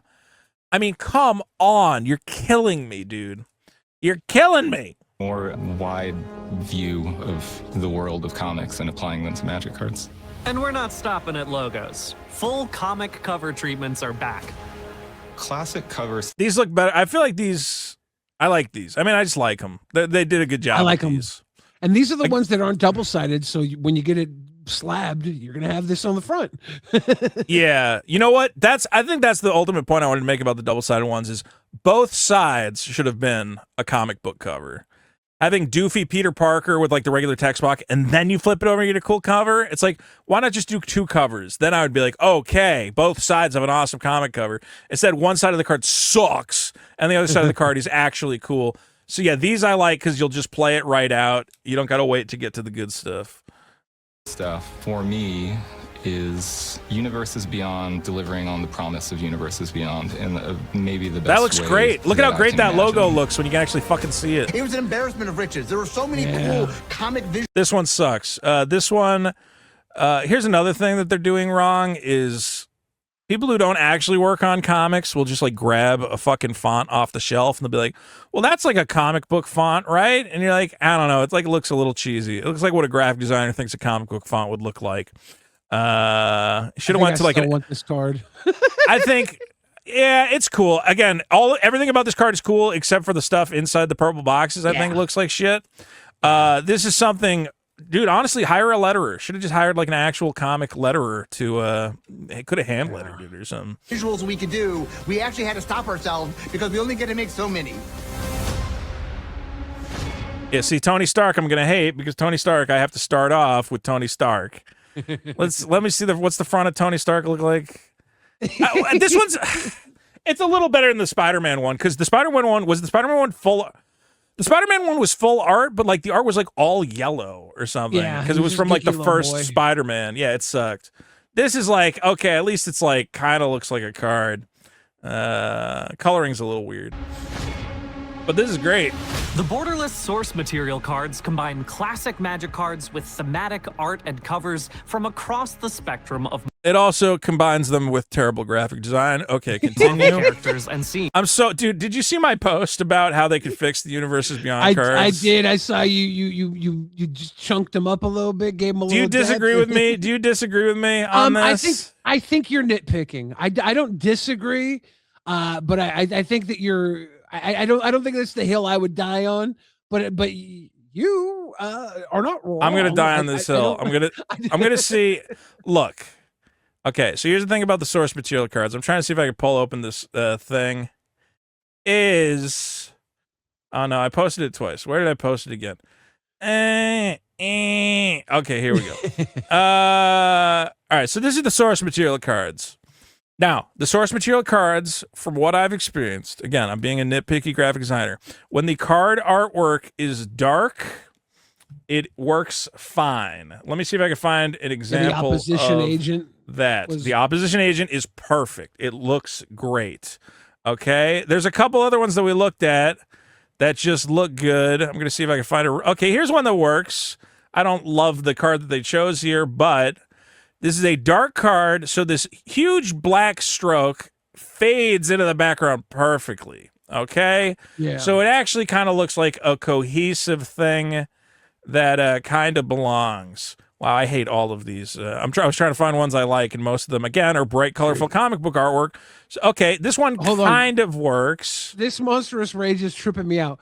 Are his nipples the exact size of the red mana symbols? Yeah, dude, those are right there. I gotta get a custom altar where dude, we gotta put some red mana symbols right on those nips, baby. On those nips. That's the that's the thumbnail for this episode. I think I can make that happen. I don't know if we'll get dinged for that. I wonder if they'll be like, you putting monster nipples as your fucking thumbnail? Monstrous Rage. I'm so mad. I'm so mad. My nipples are bursting. Here's another dark piece of artwork. It doesn't work as well because, again, the other one had those nice blacks for it to fade into, but it works kind of. Okay, Wolverine best there is. Yeah. You can see what's going on. Okay, I got too many windows open, so let me see if I can get back to where there's I was. There's a lot going on the text. I like these less when there's more text. When there's a shit ton of text. Yeah, absolutely. Well, that's the other thing is that, well, I really think that the way they've designed these... And I hope I didn't... Did I close my fucking Twitter or something? I think the way they've designed these, it's too much visually... here we go. So on a very colorful card... You need to pick... If you're going to do this and have no frame of any sort, it's just text, you need to pick art pieces that are super simplistic, a couple colors... And that way, the text is not, because this is like unreadable to me. Creatures you control, the fucking +1/+1 is blending into the white of the shield, which also has its own black stroke. Okay, you have white text with a black stroke, then the shield is white with a black stroke, the star is white with a black stroke, and everything else has a big black stroke around it. So it's all like blending, all these shapes are blending together and just making it impossible to read the fucking thing. All right, my suggestion is there's a couple obvious ways that graphic designers can avoid this issue. One is get really big with your fucking outline. So there's a clear outline around it, add a little bit of a drop shadow. I think this makes it just a little more legible. I know you think I'm being nitpicky. I really think this dramatically increases the legibility of a card like this. It to me, I'm either or, 50-50 on it. Like either or, you can't. This is a mess. It's this is me trying to make a compromise. I still think here's the thing. I still think my fix sucks, but what they're trying to do is show, but they're trying to show as much of the art as possible. So this would be me as a graphic designer going to my boss and going, I think what you're doing is a mistake. Here's a compromise that makes it semi-okay. I still think it's a terrible fucking idea, but at least you can kind of read it. What I would actually do is just put a fucking anything, any kind of frame around it. I would probably use the enchantment black box frame. I would have it just be black, and then I would have it fade, so the bottom would be faded out. Yeah, that would be fine, like a fade out or something. Here was exactly this, but with the bottom faded out halfway through. So it starts. I think that would be fine. Okay, because this, at least your eye knows what the fuck, where to go. Yeah, is you're like, okay, this is the text box. I don't even think I would put the black outline on it at this point. Yeah, you might be able to lose it. You might if you have that the black. Top of the box a little darker. Yeah, and then have it be completely gone, faded out by the time you get to the bottom. I would have no problem with that. That's something there's no reason I should play around with this because Wizards isn't going to use it. They've committed to this ugly ass fucking treatment, which does not work except on the darkest possible cards. I just really don't understand the decisions they're making. Where I go, what's wrong with this, man? Also, I added a little line under enchantment before it breaks, just because that's my choice. I think their decision is that they don't have to hire artists for this because the art is already there. So why hire a graphic artist to design the rest of the card, right? Yeah. They're just going, we already have the art from the source material. Let's just slap some text on it and call it a day. Simple.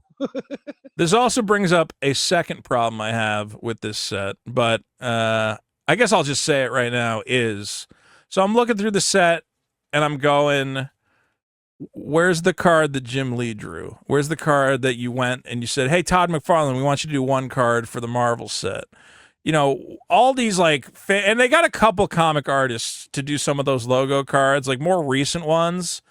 But I'm going, dude, this should be a big crossover. You should go find like some classic comic book art talent. Like, why is Alex Ross not doing the big marquee card for the set? If you said, and we got Alex Ross to do a fucking original Captain America Alex Ross card, it's going to be serialized. Maybe they're still going to, is there anything left to be announced, or have they announced the whole set? I don't know. Maybe they're waiting until the end of the run so they can draw more attention in near the end of their 6 potential Marvel set releases, because we're getting more now than we did with Spider-Man.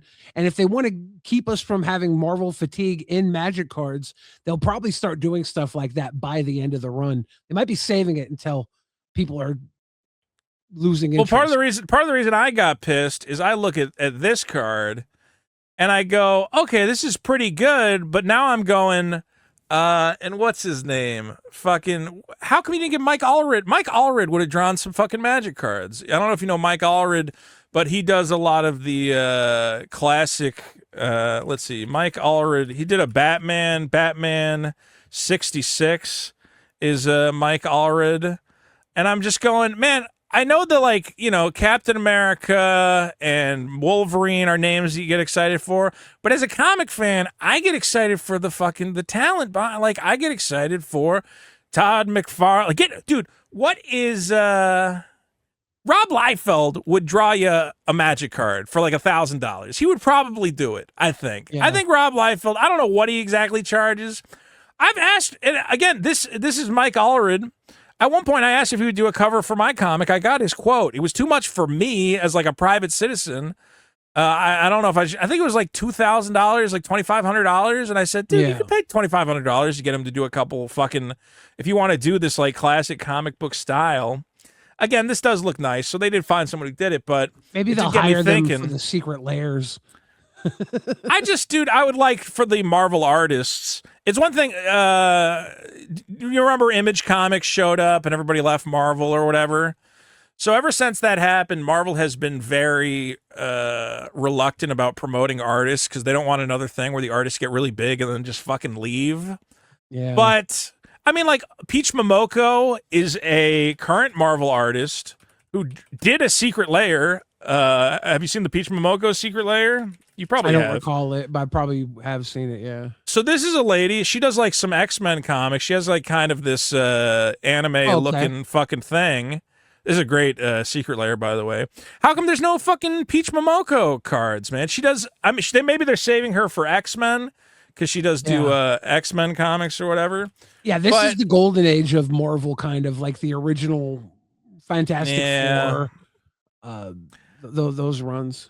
I would be getting, if they announced a Peach Momoko, here's like one of her fucking X-Men covers. If they had a Peach Momoko fucking card and it was like a limited edition thing, I'd be like, oh my God. Maybe I do got to wait for the X-Men set. They'll probably have an X-Men secret layer with all her stuff. This looks great. They'd be dumb not to do the secret layer, but putting her in the set, I think it also might be a disservice having her in the main set, unless it's like how they did with the Mother of Machines with Junji Ito, where it had like that's what I'm saying. Yeah, that's exactly what I was thinking of. Yeah, the one big artist card. They probably should have done that in this set. One big chase like that. Yeah, that would have been cool, dude. One additional if they had, I mean, Spider-Man, you should have got. I don't know if I guess it gets complicated with rights where Marvel probably doesn't want. Like Todd McFarlane technically doesn't work for Marvel anymore, so they probably can't reach out to him. But like Jim Lee, Jim Lee's what, like president of no, he's president of DC. Shit, who can they get? Never mind. Who's Marvel. Who's left at Marvel that anybody likes? Maybe they don't have anybody left. I don't fucking know. All right, what are you gonna tell me about source material cards? Let's hear it. It's taking one of the best parts. Force and Vigor again should have a frame. There's intellectual property, porting it over to what we do, maintaining the original resonance, applying magic mechanics to these things. Think about someone. Okay, but like, so I collect some of the Topps Marvel cards, right? You know, Topps does like actual Marvel trading cards. Yeah. They have inserted into the packs. They have sketch cards that are just drawn by random artists. So you could pull I got a sketch of Namor. It looks like shit. Actually, when they pulled it on I buy them on Whatnot. So on the stream, they open and they go, "We got a sketch card." And the guy went, "Is that Spock?" And I was like, God fucking damn. I'm like, no, it's Namor. I have the Namor slot. Send me my card. They thought it was Spock. But they have that. They also have cards, though, signed by the comic creators, the artists. They have Frank Miller signed sketch inserts in the Topps sets. And I go, dude, Topps gets it. I want to open. If they had a Frank Miller signed Daredevil, can you imagine? I mean, dude, they're honestly wasting a little bit of time being like, hey, we got these One Rings, whatever else, blah, blah, blah. I go, get Frank Miller to sign 100 Daredevil cards and put them in random packs.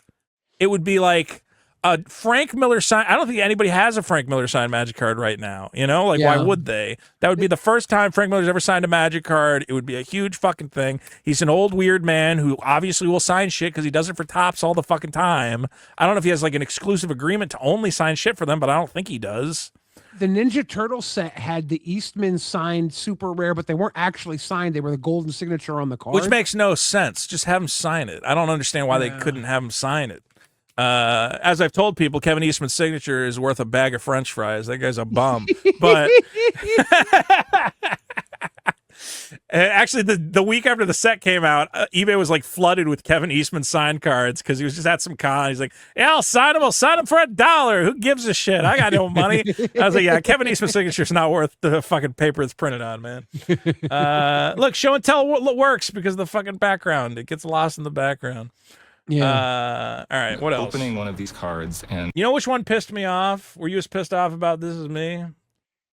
Let me see. I think I think you might know what I'm thinking about. I'm not sure. All right. It's an iconic Magic card from Alpha. I'll tell you that. Okay. And they've already printed it as a Marvel card, and they got it right the first time, so I don't know why they fucked it up the second time. It's Counterspell. Oh, yeah. What the fuck, Billy? What is this? What is this?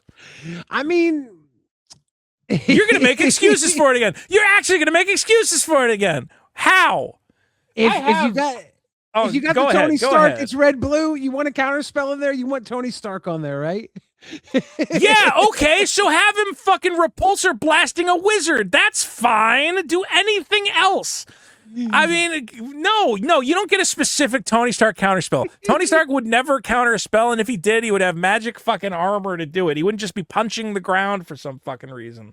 Maybe this Brown had a spell casting on it, and he countered it with a punch. Were they too afraid to do Doctor Strange again? Is that what it is? You couldn't find another picture of Doctor Strange? You're not going to get Doctor Strange in this set, right?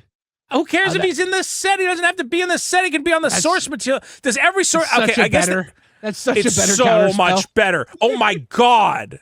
Look at how good this is. Now, do you remember Doc Ock's counterspell from Spider-Man? Yeah, it sucks. I fucking hate it. Why has counterspell turned into slapping a guy in the face? I'll bring it up real quick. It's Garfield pushing Odie off of the... Yes. No, that one's also Garfield smacking. The counterspell is Garfield smacking what's his name in the face? I'm trying to find a counter. Yeah. Counterspell Marvel. Yeah. Okay. So here, counterspell is supposed to be a wizard shooting another wizard's spell out of the air. Now it's Doc Ock slapping Spider-Man, which Spider-Man's not a magic user, so what spell is being countered here exactly? Well, he spells words out in his web sometimes, right? So he's just countering him spelling it. No. Oh, that's Charlotte's Web, my bad. That's Charlotte's Web you're thinking of. You also have, there you go. So a counterspell has been reduced down to smacking someone in the face. It's either smacking someone in the face or dramatically punching the ground. How the motherfuck is this a counterspell? It doesn't make... Both of the Iron Man ones I'm pissed at. The other one I'm pissed at.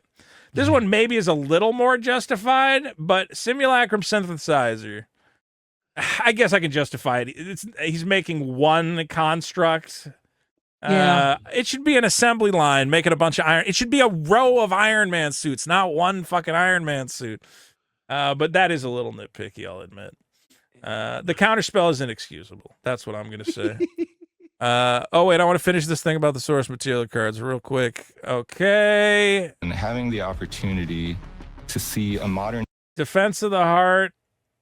Yeah, fine. Take in 2026. Like sometimes it fits like what's being shown, and sometimes it just feels like they couldn't figure out what to do with it, and they just kind of winged it. Of Iron Man, as well as the partner source card, which is Iron Man's first appearance. Those cards could be in your pack, and that's incredibly special.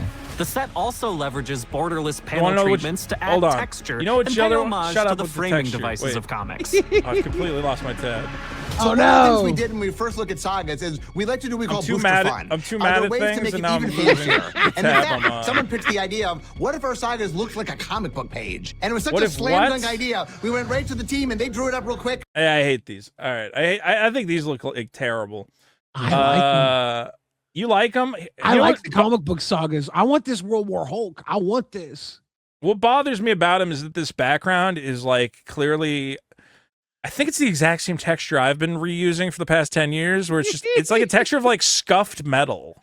And I'm like, yeah, did you want this to look like a worn comic book page? Because it looks like scratched up metal, which doesn't fit. It should look like a comic book page, you know? Shouldn't it look... whatever, it doesn't make any sense. I don't know what a comic book page would look like, though, right? Is it scuffed metal, or is it like crumpled paper? I don't know. I think it's supposed to be crumpled paper, but it just looks like scuffed up metal. Maybe I'm crazy.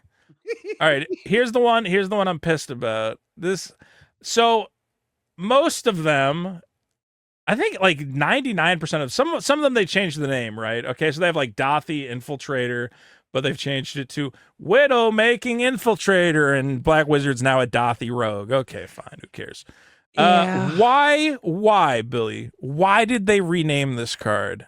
Okay, tell me why on earth this needed to be renamed.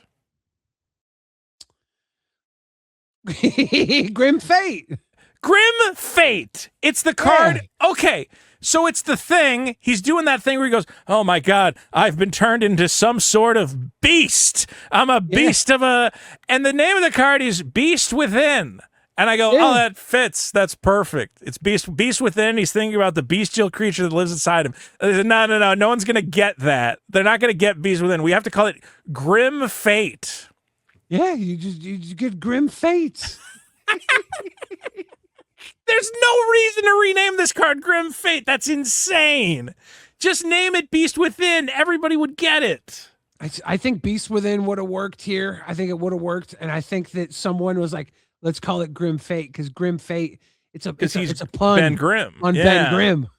Dude, Wizards really likes puns. They're like they're like way too obsessed with it. I don't know what it is. Okay, ever since they named that card Slime Against Humanity, and I go, "Oh, what's the joke? Why is it Slime Against Humanity?" And they're like, because like crime against humanity, man. And you're like, that's stupid. It has nothing to do with humans. Don't call it that. I think there's a level of intellect that you have to be a Magic card player that is like the word guffaw and you're proud of it, You know the word chortle. Yes. That one's making me chortle.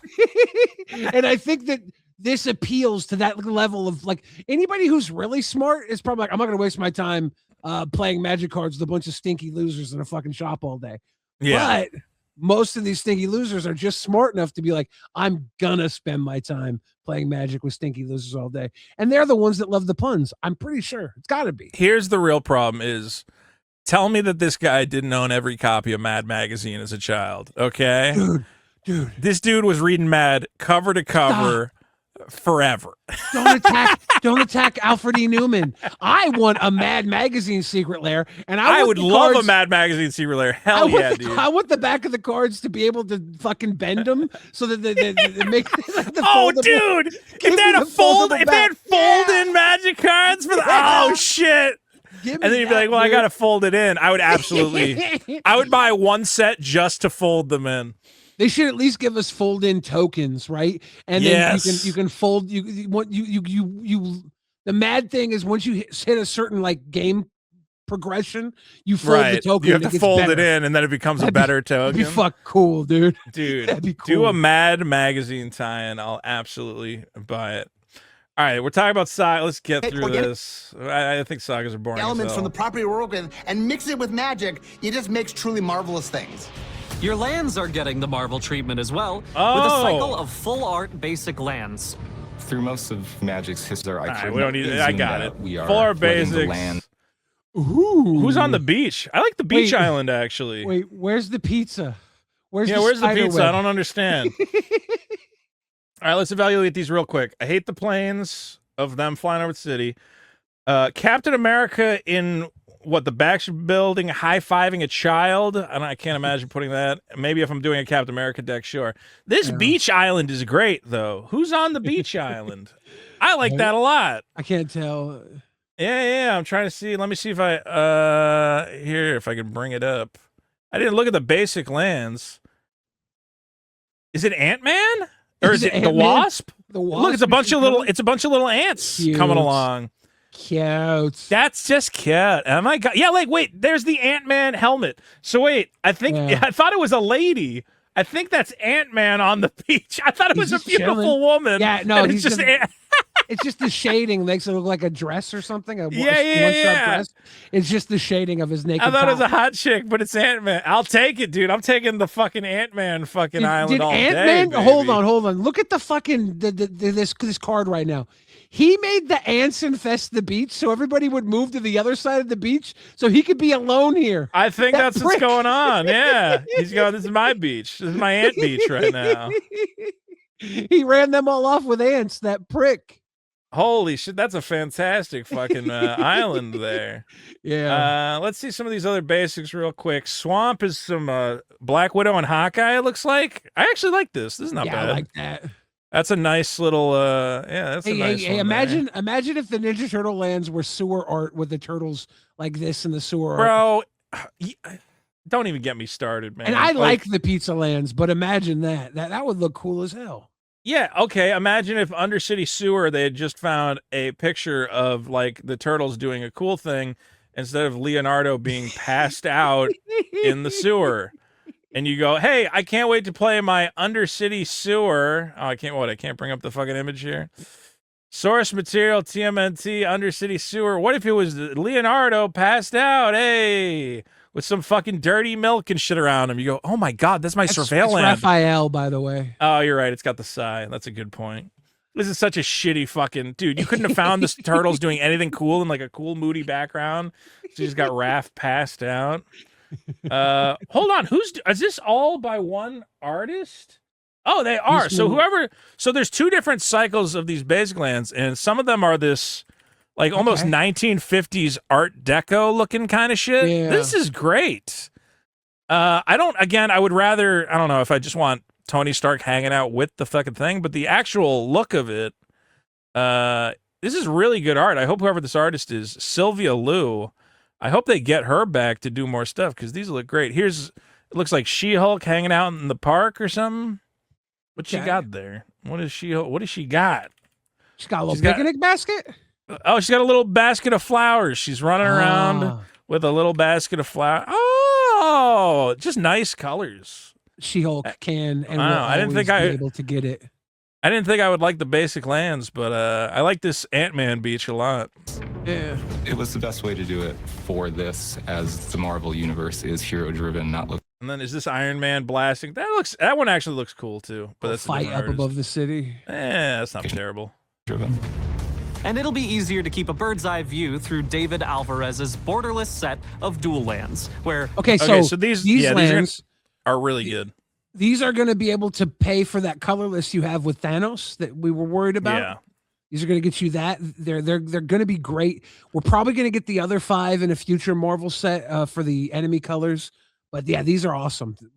These are very comparable to the Pain lands, the Brush lands, the what were those, Ice Age originally, where they can tap for a colorless no matter what, which is very useful. They don't come into play tapped. And then you can get their colors if they entered this turn, which is pretty fantastic, or if you control a basic land.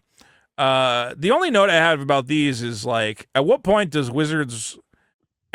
basic lands just like, well, I guess the basic lands will never be irrelevant as long as these lands keep saying, well, you got to have a basic for them to be good.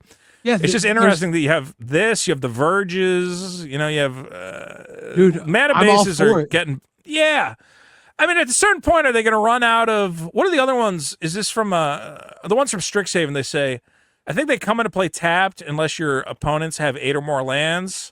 So they're basically like the Commander dual lands, except again, they're kind of like the lands that, when do they run out of land cycles? Here's why they want land cycles. Land cycles do sell these sets. Like, when the fetch lands are in Modern Horizons 3, it's like, okay. When the shock lands are in Lorwyn, you go, well, there's not a lot of one on Lorwyn, but I might open a shock land. So, like, this, and the Verges, dude, the reason Ether Drift has any value at all, I don't know if you've seen the red-blue Verge right now is like $24, because you just need it for your mana base. You're like, shit, I might just crack fucking... Honestly, you could crack a box of Ether Drift, get like 4 or 5 Verges, and kind of pay for the box of Ether Drift just by selling those. Yeah, I might crack some Ether Drift, actually, now that I think about it. I opened a collector box of Ether Drift a couple months ago. It was a gift someone gave me, and it was shit. If I would have paid for it, I would have lost money, but opening it, there was some good stuff in it. It was probably had $150 worth of value on average, I would say. I think the only thing holding Ether Drift, cracking Ether Drift is, other than the Verges, the Monument of Endurance, there's like nothing. It's like everything else is like just trash. There's like some good special guests though. You can get your Chrome Mox. Wait, hold on. What's a Chrome Mox going for right now? I think 120 for the low. Yeah, I guess that's not enough to just. No, wait, dude, the borderless Chrome. Oh wait, is it borderless? Yeah, even in the special guest is borderless. Yeah, $150 is the lowest right now. Okay, it's gone up a bit. Nice. It's gone up quite a bit. I don't know. Oh my god, foil goes for $250. Okay. Nice, dude. A near mint, a regular one's like 1.6. Dude, maybe I should just crack all my Ether Drift packs. If I hit one Chrome Mox in the special guest, you get about one special guest a box. Yeah, it seems to be about once, but that's what I was doing with LCI. Was I'm just gonna crack these boxes until I get a fucking Monovault, and then Monovault got banned, and I went, God fucking damn it! Sucks. I just wanted that Monovault so bad. Yeah, and like it's banned. Eat shit, cocksucker. But Chrome Box does not seem to be getting banned anytime soon, and yeah, I don't know. Maybe I should just crack my Ether Drift packs, try to get value back. I want them to unban Mana Crypt, and I want them to unban Jeweled Lotus, and I want them to unban Dockside Extortionist, because with the bracket system, we've pretty much fixed all the badass cards ruining other games, because you know where to put them. Like leave them in CDH. Let people who want to play with them. Yeah, the one that I absolutely think that there's no reason for it to be banned is Jeweled Lotus. Jeweled Lotus is a one-time use. Get a guy into play real quick. Okay, and if you do that with Jeweled Lotus, the rest of the table is immediately going to go, okay, he got his commander into play before us, so now we're all going to gang up on him. Okay. The problem, the cards that should be banned are the cards that are repeatable effects over and over. Like, the reason I'm okay with Mana Crypt being banned is just like, I have access to extra mana every turn. I'm at like a significant advantage. Jeweled Lotus, you can answer the advantage by just whatever I forced into play. Okay, well, just turn on me and kill the guy I put into play. I don't still have the Jeweled Lotus to, turbo out more shit. But Mana Crypt is really just second Soul Ring, right? You don't need a second Soul Ring. You shouldn't have the first Soul Ring. That's the problem. The first Soul Ring is busted. First Soul Ring is fine in every bracket. If you want to have second Soul Ring in the Soul top Ring bracket, should be banned. Arguably, Soul Ring should be banned. The one thing about Commander is there should be some variance. There should be someone getting out ahead, and you should be able to read the room, and the table should correct it. It's a social fucking game, and too many people don't read the room when they play. That's the real problem with Commander. There's too many people who don't understand the contract you sign up when you're playing. You gotta go for the bad guy. I think the problem with Mana Crypt is, unlike Jeweled Lotus, you don't put in every deck. If you have a cheap commander, you don't run Jeweled Lotus. But Mana Crypt kind of goes in. It's every deck, Yeah. And once you start having a card that goes in every deck, you go, well, now commander, the card pool gets dwindled and dwindled. Okay, you already have to have a Soul Ring in every deck. You have an Arcane Signet in almost every deck. You have a Command Tower in almost every deck. That only matters in brackets 4 and 5, right? Well, you could have bracket 3. If you have Mana Crypt, then you're taking away from maybe a Cyclonic Rift or another game changer that you would want in there. When you only have 3 game changers, second Soul Ring is not always the choice.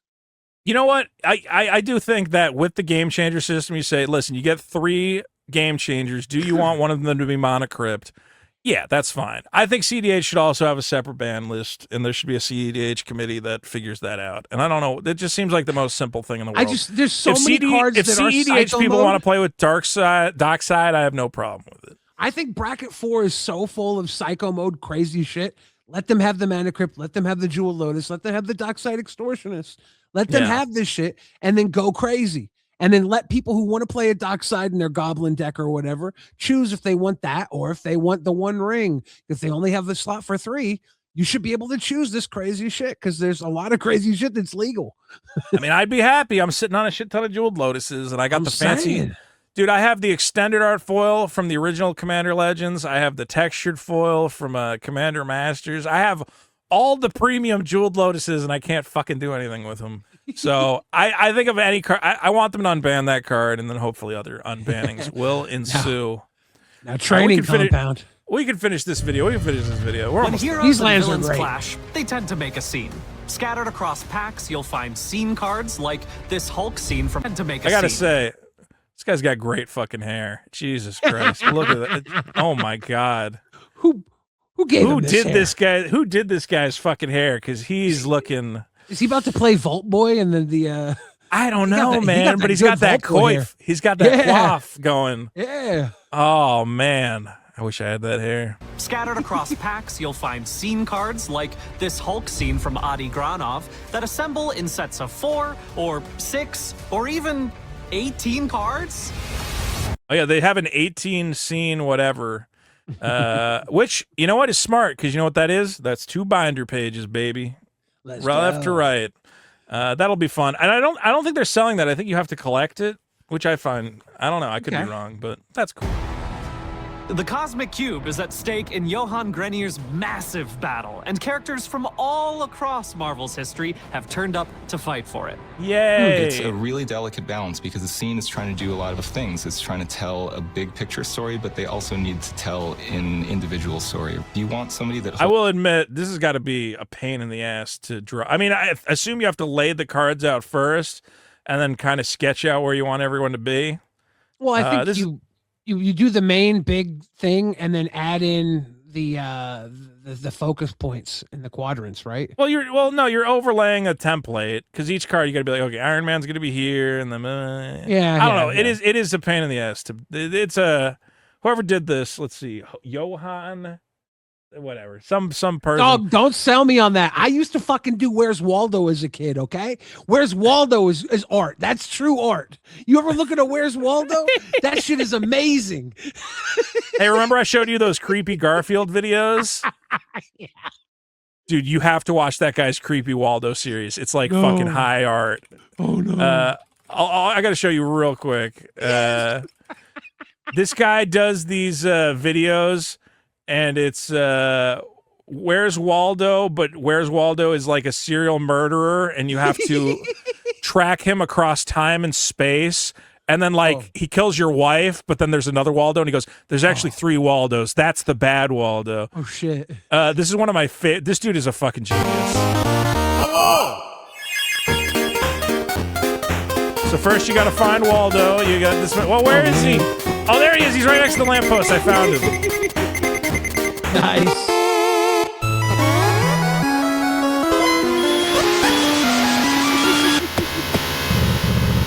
Well done, detective.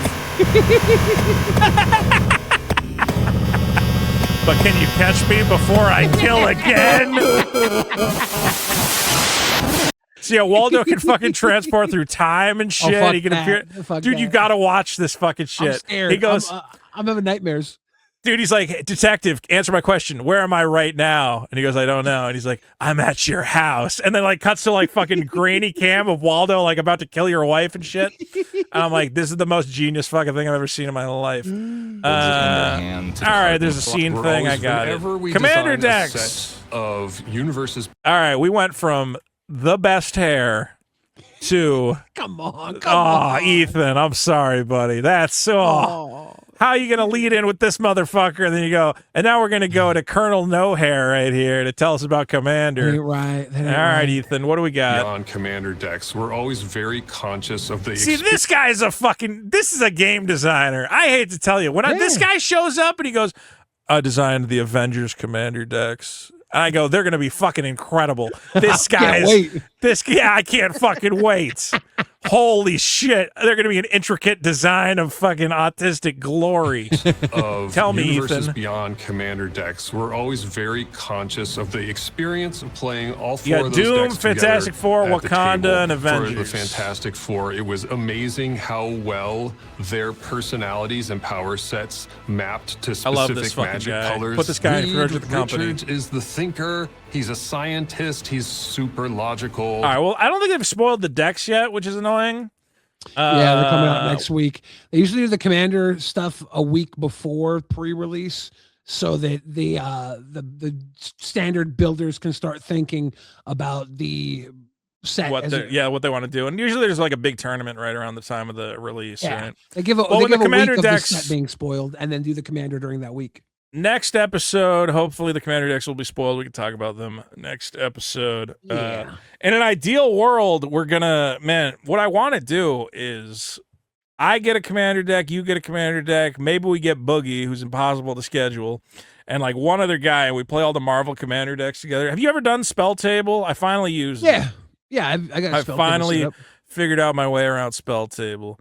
Man, if we did a Commander game and we all had one of the Avengers decks, and obviously I'll dress up as the Hulk, and Boogie can dress up as the Hulk, and Billy can dress up as the Hulk. Black Widow. And then we'll get one girl to dress as that. We get one girl to dress up as Captain Marvel, and she goes, all of you guys are the Hulk? And I go, Hulk smash! I'll be Red Hulk, though, okay? Maybe we'd have to... I'll be Black Panther. We all have to do whatever deck we're playing. I'm going to show up as... All right, I won't be Black Panther. Anyway, I would like to get Commander gameplay on this channel. Guys, if you are listening to me say this, leave a comment if you'd like to see Commander games on this channel. All right, we're gonna let him wrap it up here. What's the final note here? The Mad Titans collection, the Mind Stone. Ah, yes. I've had the ability to see this card in person. It is gorgeous. It's the type of thing where we're sitting at a table and we're pulling it out, and we're flashing it back and forth in the light, and all of a sudden. What do you think this final, like, super fancy Mind Stone? I had a guy, cool. He pulled one, and he said he was offered 30 grand for it. Yeah. And I think our consensus was, we're like, I think you just keep it.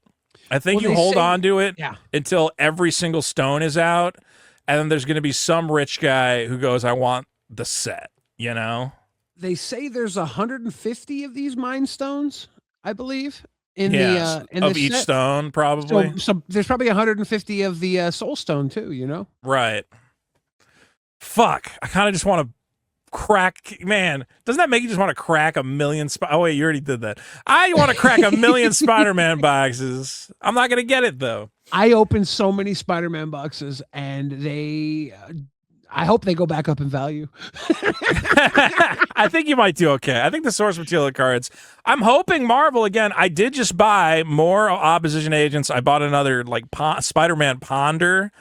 So Spider-Man didn't really bring a lot of Marvel people. Like Final Fantasy brought Final Fantasy people into fucking Magic. It was like, okay, we're here, we're playing Magic, we're buying stuff.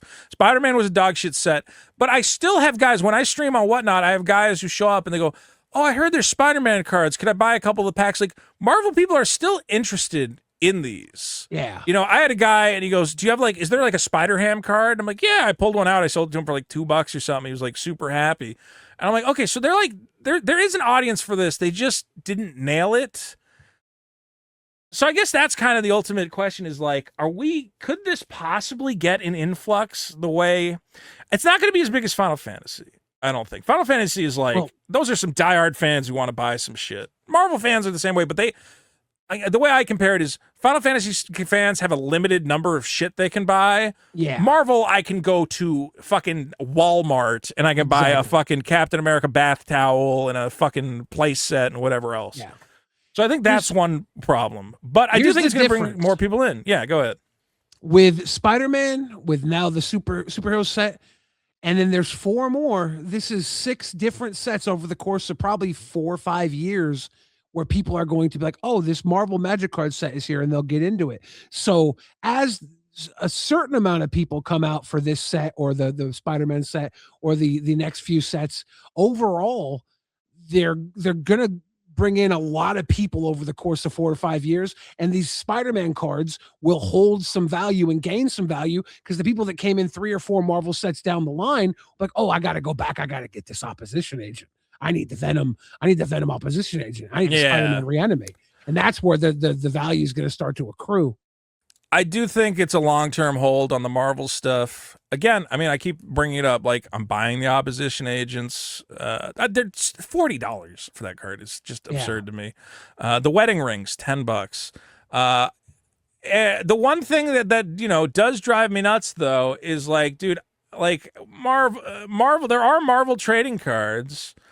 You know, why is Wizards not doing serialized? Why are they not doing autographs? Why are they not doing, you know, look, here's like a Spider-Man, and it's an out of 50 Spider-Man, so there's only 50 of them. Signed by Spider-Man. Oh, sorry, I'm not showing it. There it is. It's signed by Spider-Man. Can you believe it? You know, and it goes for like $225. I think Magic needs to figure out that there is value in attracting the collectors to the game. It gets more people buying, gets more people hype about it, and hopefully gets more people being like, okay, well, I actually want to collect these and play the game and like whatever else. Again, I just see like some of the stuff they're doing, and I go, devote all your resources to making this the most infinitely collectible thing that ever existed. You know, like you nailed it with the Final Fantasy face cards. Everybody wanted them. And then you go to Marvel and you're like, I don't know, just slap Wolverine on a piss background. None of this matters. And it's like really weird to me where I go, man, you guys have such an opportunity here. There's obviously people who buy Marvel cards like crazy. Dude, there's boxes of Marvel cards that are like $1,500 for a box of like you know, whatever the latest Marvel collector set is. Again, I was trying to buy Topps Marvel Chrome. What's a box go for? Sapphire box. You know, I would love to buy a box of these. I have to buy the singles because like a single hobby, but this is one hobby box goes for $1,000. You know, because the collectors go, wow, there's like there's Frank Miller autographs in there. There's sketches of the characters. Like when you pull a sketch card that somebody actually drew. And it's not even by like a top name artist. You just find an artist. You go, yeah, draw a really cool Wolverine on here. We'll insert it into the packs randomly. Like, there's so much fun stuff I think they could be doing. I get it. Maybe they're just focused on being a card game more than a collectible, and I shouldn't complain. But I look at what happened to Spider-Man, where a lot of us spent a lot of money on Spider-Man cards going, well, you know, it's magic. It'll hold value. I'm not going to get completely wrecked. I spent like $80 on a fucking Venom King in Black. It's probably like a $30 card now. Or the Parallel Lives. I did spend $80 on the Parallel Lives. I went, wow, a Spider-Man Parallel Lives. But the set was such dog shit that I'm like, oh, I wasted my money on a thing that... You know, I know people are listening to this and they're going, well, you wanted the card. You bought the card you want. Yeah. I want when I buy a Magic card, it doesn't immediately lose half its value 2 fucking weeks later because I feel like a fucking idiot. You just got to know when to hold them, when to fold them, young Vito. If it loses value, it should be because you idiots banned it out of Commander and then my Jeweled Lotus is useless. Stop. God fucking damn it. I loved Mana Crypt and I loved that you could play it in freaking EDH. And I went and I got the big shiny Mana Crypt borderless from Double Masters, and I was so happy with it, and then they fucking banned it. Dude, so literally 2 days before they banned it, I was on Card Kingdom looking at the buy list, and I went, oh, Monocrypts are like $150 buy list? I'm going to sell my Monocrypts because I'm sure that I'll get a reprint soon enough. And then they banned it 2 days later, and I went, I would have had $300. I could have bought a fucking dual land. God damn it. Yeah.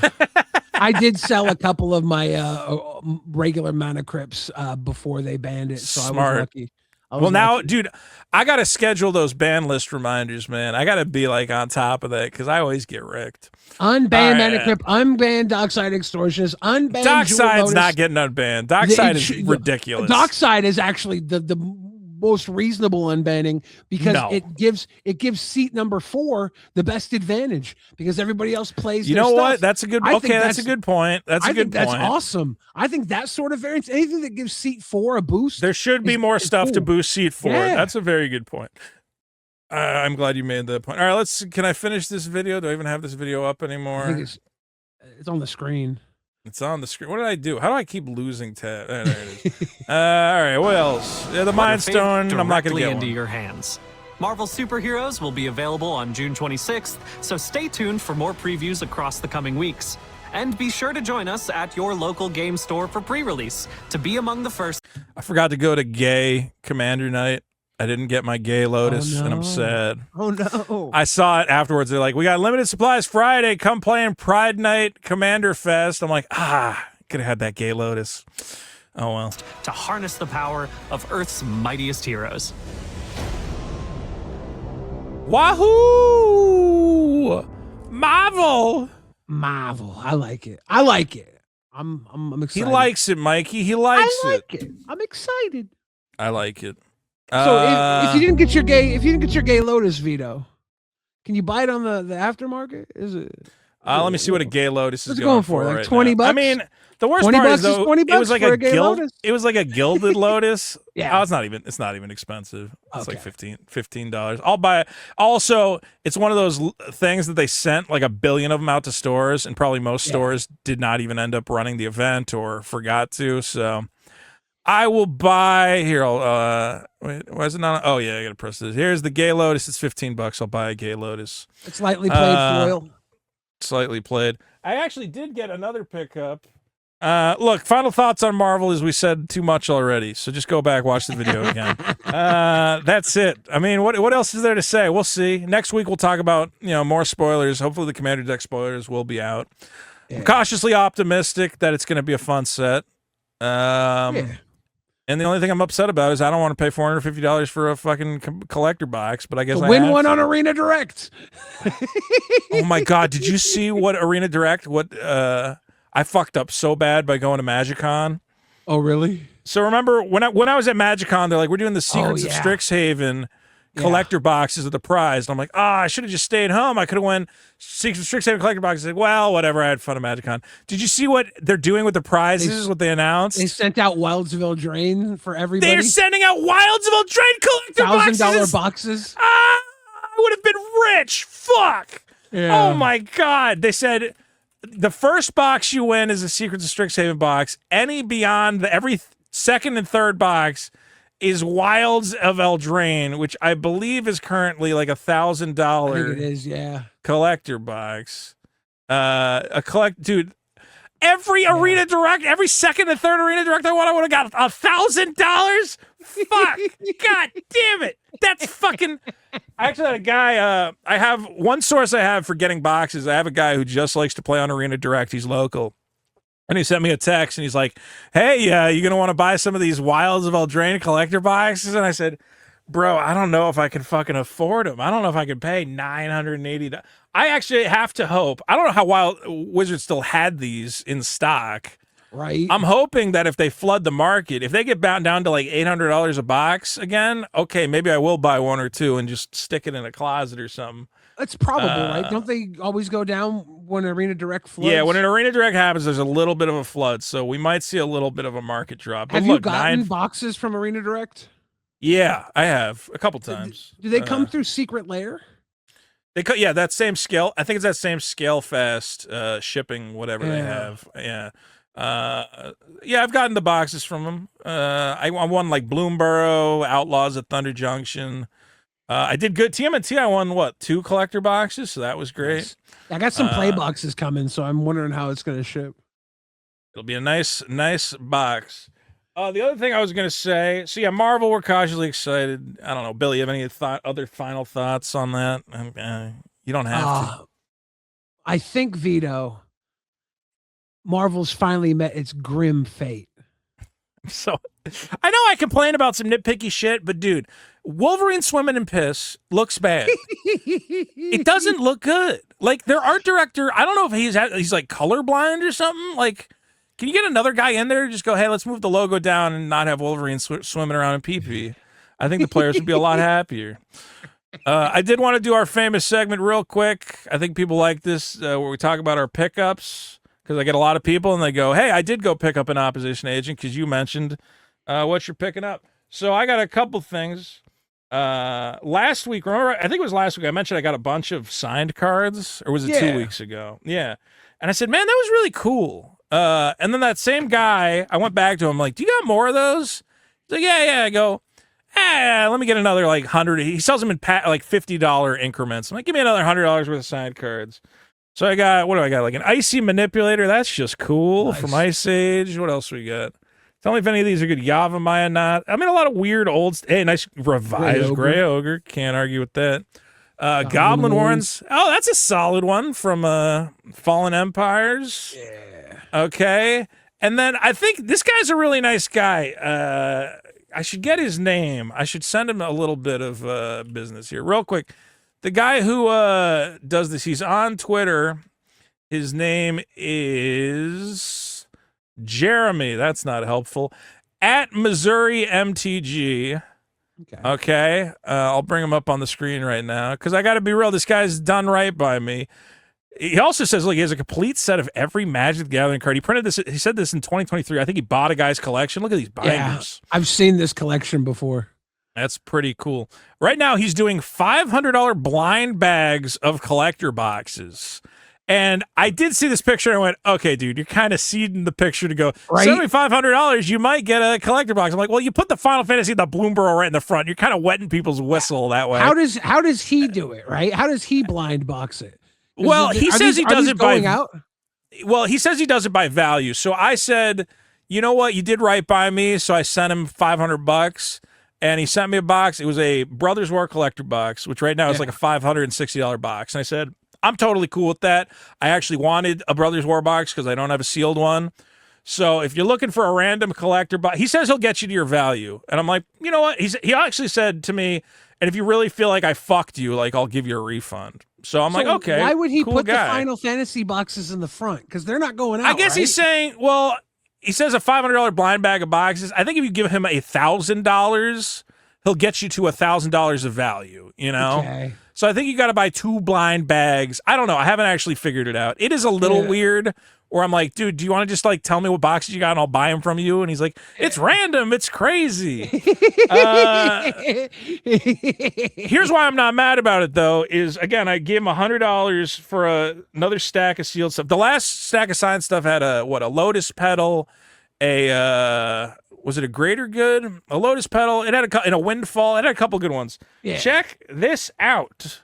First, Nice. Mark Poole revised signed Birds of Paradise. I got no problem with that. And then I went, dude, come on. There you go, baby. Nice. Not bad. Definitely $100 worth of value. Yeah, I think one of these on like eBay is maybe like 65 or something, but I'm like, dude, this is the kind of thing where I'm like, all right, that's just, he seems like a nice guy. I don't think he's trying to fuck people over. I don't necessarily know why he's doing it as random super fun house thing, but as a guy who likes random fun houses, I'm not going to complain. The randomness is fine if he would have just put like a bunch of different boxes. Yeah, in the front. not just a Final Fantasy right in the front like, is a little. Like Final Fantasy. He's like, you're not sending that out to anybody. That's not going out to anybody for $500. I mean, yeah, if I give you if somebody's gotten a Final Fantasy box from him for $500. Let me see. Will these include collector boxes? Just random? At least one collector box. I don't know. I'm telling you guys, he gave me a Brothers War box, and I'm not upset about it. I was very happy to get a Brothers War box for $500. I don't know. Look, Moonshot. Can I get an FF collector for $500? I'm just saying. Look, this guy did right by me. I think he's like a game. What is this guy? It says he's at Wired, a tournament organizer. I'm just saying, in terms of pickups, I got a Brothers War box. I got those. There's one other thing, though, I want to mention. There's a new promo card, Billy, that I want to make sure people are aware of, especially if they're into the Final Fantasy, because I don't know how. I don't know how rare this is. It's not Gay Mox. Oh, I don't know how rare this card is going to end up being. It is Zach Fair media promo. So this is Zach from Final Fantasy, which is actually a very good creature for your equipment deck. It's a 0/1 for white. This is the same card as the Final Fantasy card, but it has the art. It's actually the same art of the super expensive Cloud, the $900 Cloud. If it's foil, it's $3,000. I think that's Nomura. Yeah, so it's very similar to the Tetsuya Nomura Cloud in terms of the artwork. So do you know how you get this one, Billy? How you do that? Let me see if it's still available. You need to buy a certain product. Final Fantasy Rebirth Day 1 Edition. God damn it. I typed it in and then it deleted it. Switch to Day 1. So the Day 1 edition of the game, and I wish I had it here. It's in the other room. It has a little sticker on it. If you go to Walmart, if you go to Best Buy, right here, there will be a little circular sticker on the front that says promo card included. Okay? And if you buy this copy of Final Fantasy VII Rebirth, which is only $50 because it's technically an older game, it's not $70, you get for your $50 game a $45. Well, what are people actually buying this for $45? Makes no sense. This is an infinite money glitch. $53, $40, $53. I'll tell you this. Yesterday, I went to Target and Best Buy, and I bought 6 copies of this game. So I have 6 promos. And then I'm seeing people on eBay, and they just open the game, and they sell the game for like $40. And I guess I should do that. I just want a bunch of the promo, because I'm like, dude, Zach's a cool card for a bunch of different decks. I saw Zach Fair in something with Eddie Brock in it, because you can sacrifice him, then play Eddie Brock and get him back. So yeah. And every time you sack him, you give another guy indestructible. He's basically like a loyal hound or whatever, the one that would sacrifice himself to save other guys. And any counters that are on him and any equipments that are attached to him go on the new guy. So he sacrifices himself. He gives you his sword and he gives you his life, just like in the video games. What a great guy. What a good guy. I guess in terms of Vito's pickups of the week, I don't know, for $50 you get the promo card, and then you can just take the game you take it to GameStop and get $25 store credit, and then you got the fucking promo card for half price. I don't know. It says it's in stock. Again, the way the day one, so they do a day one edition of video games, which usually they do a slightly smaller print run, and the rest of them don't have the promo or whatever else. So I don't know how rare this will actually end up being, but again, I just wanted the promo card, so I picked it up. That's the bottom line. There you go. Demonic I was lucky. Tutor. That's sweet. I love the old demonic tutor. Yeah, I actually got one signed at MagicCon, and I'm like, shit, I could have. Now I got two. It's in pretty good condition. I saw like a little bit of a corner like ding, but it's actually like really. Other than this ding in the, I don't know if you could see it in the bottom. Yeah, that's nice.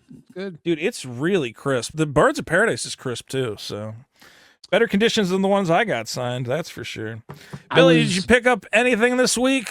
I was lucky to get my mail actually delivered finally. I got the Silver Scroll Dismember that I thought that was the one you were lost. hoping. Yeah, I thought it got lost. It's not going to be lost. So I nice. did get it.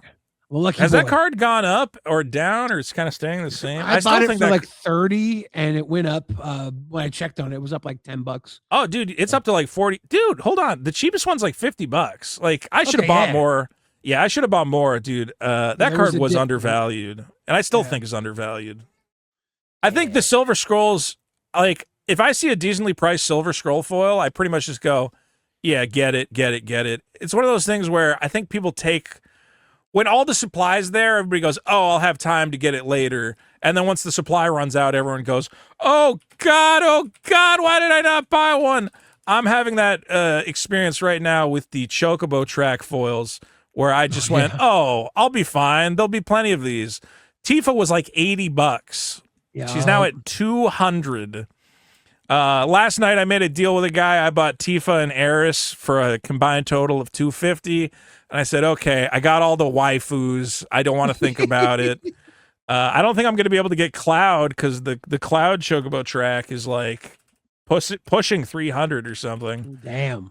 No, I guess he's still around like 200. Maybe I'll pick up a Cloud. I don't know. Again, I was trying to master set Final Fantasy. I'm trying to get like all the cards, and maybe it's a stupid fucking thing to do, but but yeah, I think the Silver Scroll foils are the same thing, where there's not as many of them as people seem to think there are. I think that $1,000 Force of Will hold. I don't think it's coming down, you know? Oh yeah, it's gonna hold. Yeah. Force of Will Silver Scroll current price is 1,000. I mean, dude, we're talking about Wilds of Eldraine. Have you seen the price on the Smothering Tithe fucking confetti? It's over foil 2,000, right? Isn't it over 2K? Yeah, dude. Look at this fucking shit. It's at 2K. It's at 2K. Recent sales of MP foil, 3,500. Somebody paid for one of these fucking things. Was it graded or something? I don't. Dude, did it have a waifu with it? It says 3,500. Fuck! I opened Wilds of Eldraine. Why didn't I open one? I have two non-foils of that card, and they're worth like $100, $200. But I didn't get my. I bought a couple confetti foils on the aftermarket, and I'm happy I did that. But I never bought the Smothering Tithe. 3,500, dude. So, again, and I think with the Silver Scrolls, it's one of these things where like time goes on, or like that Fury promo I was talking about. I go, there's just not. That's why Spider-Man, dude, those opposition agents, those fucking, parallel lives, there's just less of them than people seem to think. Yeah, the confetti foils, the Silver Scrolls, they fall into like the on Bloomborough, there was the gilded foils. Yep, the those all foils shot up huge after a while. And I think they still, dude, okay, I keep saying it, I know I keep repeating myself. If Pokemon cards are selling for $180,000, shouldn't the most crazy Magic treatment of whatever else be like a serialized fucking whatever the fuck? Shouldn't it be a 5,000? Oh, dude, actually, the posters are going nuts. Even just the regular poster foils. Special? Yeah, any poster. Let's see, Palantir. I think the one ring is $100K. Well, that's for a serialized, dude. Just for a regular poster foil Palantir, it doesn't even have to be serialized. Right now, the cheapest one on TCG Player is $350, up from in March $100. Yeah. Okay, like that's, and people are paying. Only a couple people paid $350, but $200, $190. Even at the beginning, dude. At the beginning of the month, the supply. Okay, here's what I think we're learning. The supply on these like sits there for a while until one guy goes, well, why don't I just buy all of them? Okay, so look, somebody bought all of them at 100, and then it's like, oh God, there's none of these left. And now it's like, okay, well now there's only 11 listings on all of TCG Player for this fucking card. Now, obviously the price spiked. More people are going to start listing them. The price might come down a little bit, but I think the supply on these is just way lower than people seem to comprehend. Yeah. Yeah, I remember opening up a lot of these, and it was not easy to get these in foil. Maybe you get 2, 3 a box at most, and one would be foil if you were lucky. I think that what I'm learning, so I've talked about that I've become a singles goblin. I'm not cracking packs. I think it's just better to buy singles most of the time. Yeah. And I think if you look at the life cycles of these products, don't buy immediately at launch. It seems to be at launch, there's going to be a bit of a frenzy. The supply hasn't hit the market yet. Okay. Yeah. Wait about 3 months. And right about 3 months after the set comes out. So Sephiroth, set came out. Actually, the Final Fantasy was interesting. Set came out. There was a huge spike up to $700. And then a lot of supply hit the market and it started coming down. Everyone's like, oh, okay, there's a lot of it. And then they went, oh, wait, no, there's not actually. Now all the Final Fantasy people found it. Oh, my God, it's the biggest thing ever. Went up to 900. Then it had a huge crash between August and Christmas.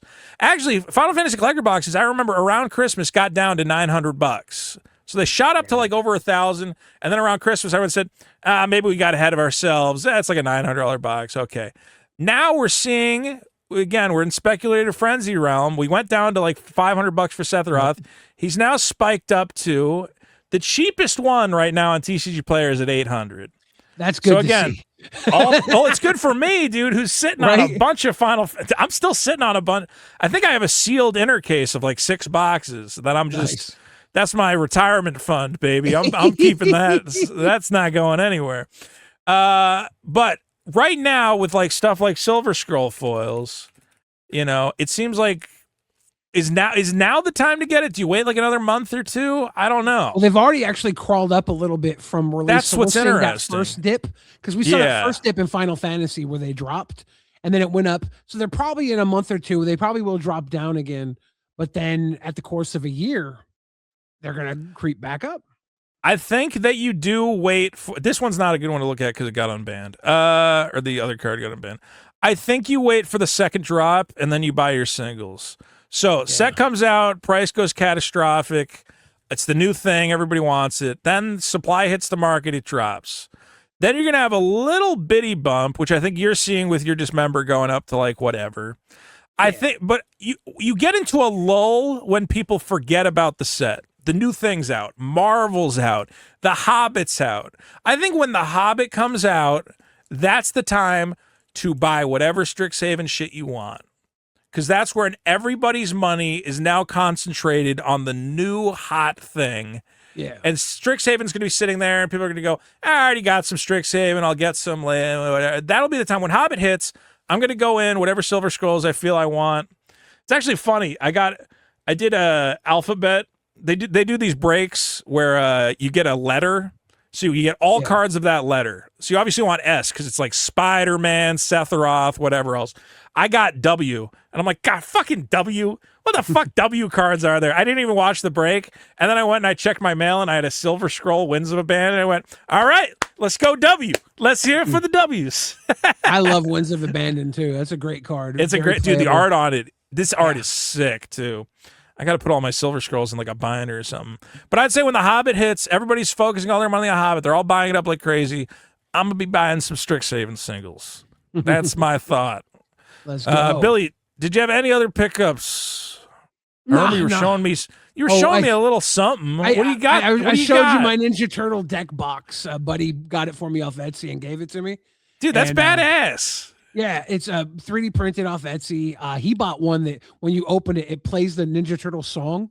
It's like got a what? That's sick. He opens it, goes Teenage Mutant Ninja Turtle, and he was like, I got this one for you, and he gave it to me. And I want to get an old Teenage Mutant Ninja Turtle sticker card from the 1990s, early 90s, 91, I think. Yeah. Some like classic Ninja Turtle stickers. They had the sticker cards that were like the yellow back and the art. And I feel like one of those would look really good in here. Because right now I'm just using a Ninja Turtle Magic the Gathering card art for the display. I would like to get some more Commander deck boxes. I really I actually wish I knew how to like 3D. I know how to 3D print, but I don't know how to 3D design. The coolest ones I saw recently are these flat deck boxes. I don't know if you've seen these at all, where so the thing about deck boxes is, do I have one? It's a big chunky cube, right? It's kind of like annoying to figure out where to put it. It doesn't really fit in a bag perfectly. This one I saw and I'm like, oh man, this is like kind of smart. Is instead of putting 100 cards back to front, put 50 cards side by side. So this is like a 3D printed quick draw deck box. It's actually got kind of a cool design. And I was like, shit, I kind of want to design something like this, but I don't know. I want like more like fucking henshin, like Japanese transforming parts and shit where I go, it's time to duel. Yeah, I want the thing to like fucking slide open like a gun chamber. Which is kind of what they're doing. VHS tape, and then it had the dude, the card, the commander. The commander is the fucking art for the shit. We gotta make that. That's a fucking that's $1 million fucking idea, Billy. Holy shit! Go. Cut this out of the video. No, I'm dead serious. VHS cassette shaped deck box is just a big chunky VHS cassette with the fucking thing you could put your card in. That's $1 billion fucking idea. I want to see this thing open real quick. In a way, it's kind of clever. Some itself. I think you had to show it opening, man. It's got these little wheels on the side to make a life counter. I think that's a little. Yeah. It's cute. Just show it open. Well, our VHS deck box, the tape's gonna wind, is gonna be the life counter. Dude, the little tape. $1 billion fucking idea. But I did say, I said, man, you know what's cool about this is like I could see stacking these on a shelf like in a row, you know, because it's kind of like bookshelf sized. Yeah. These are cool, like you said, like putting them in a backpack or something. It's not as bulky of the front way, so your backpack's not bulging out. I'm surprised. Okay, so here it has like a little fucking locking mechanism. With the lid off, we can see that pressing the button actually just moves this little knob along that little track. It's spring-loaded, so there's when a spring, in, so you gotta get a automatically spring, shoots obviously. back out. Yeah. I wonder if it prints a plastic spring. Some of these you do need like, it prints like a little spring to go with it. Almost all these printed out, and then you just assemble it. They're some need. Well, glue, I've printed don't. a few things that need like a few screws. Yeah. But usually they're like standard parts that like 3D printer guys use. Now, the second part of this is in the lid itself. You can see that it has this cutout right there. And the way that it works is that the knob on the main... I don't think that's that interesting. I just wanted to see cards actually in the thing. I guess he didn't put any cards in it. Anyway, as a guy who's always interested in deck boxes, we're going to make VHS deck boxes. That's trademarked. Nobody else is allowed to do that. Don't steal it. That's our idea. We're the millionaires now. Okay, I hate to say it. I really like that idea. I want to find someone who can prototype that. So if anyone out there knows how to 3D model... Oh, I'll also mention this. The last thing I picked up is... I don't know why the price of the bonus cards in the Final Fantasy Secret Layers is going to the fucking moon, but the prices of the actual Secret Layers are not. These right now, this is the Grimoire, which has Cyclonic Rift, Heroic Intervention, Silence, and I went, oh, that must have gone to the moon, and it's $80 on TCG Player. I said, give me 2 of those, because why is that $80 for a foil Cyclonic Rift? I feel like you guarantee get a hit if you bought like 20 of them, right? What would you? Dude, I'm thinking about doing that. I'm like, why don't I just buy a bunch of the Final Fantasy ones until I hit like a Shiva or something, and then resell the bullshit. Resell the dude. I could sell the Cyclonic Rift out of there for like $40 easy. You know, it's so. I am tempted. I don't know. But then there's also or I could sit on them, and then eventually, when people are less stupid, I could sell the Secret Layers for $200 in a year. When they go, well, I might get $1,000 Shiva out of there. So that's my current plan. But if I found a guy who had like 20 of them in stock, I'm actually sitting on right now, back when the Marvel Secret Layer released, the original ones with the Iron Man and Storm or whatever, I bought like, I think 6 sets of 5, so like 30 Secret Layers in total. And I said, I'm just going to sit on those until they're worth money. And that's finally happening. I think some of them are already over 100. Are they going to drop now that they're reprinting It's a good question. Original cards? Yeah, so the commander cards, the face cards from those secret layers are getting reprinted. I guess the new treatments are like a little fancier, maybe because they're like full art. But they have that ugly text you hate. So yeah, they do have that ugly text. I think also though a lot of the value, like in the Wolverine, the Ozolith is like insane value. Yeah. I don't know what the other big hitters are. Storm, I think, has a couple cards that are big hitters, but it's the same thing that's going on. Did we talk about the Miku secret layer going to the moon? Oh yeah. Yeah. So it's the same thing with the Miku secret layer. Oh, of course. Yeah, we talked about that. When people are going and they're finally, I'm going to wait until all the Marvel cards are out because the guy's going to go, I'm building PP Wolverine deck. So I obviously want Wolverine Ozolith and I want Wolverine Berserk. People want, I mean, it's the same way with me and Miku. I go, you know, I bought a Court of Calling because I go, well, I hope I get that Miku deck. And if I get it, I'm going to want to put the Miku Court of Calling in it.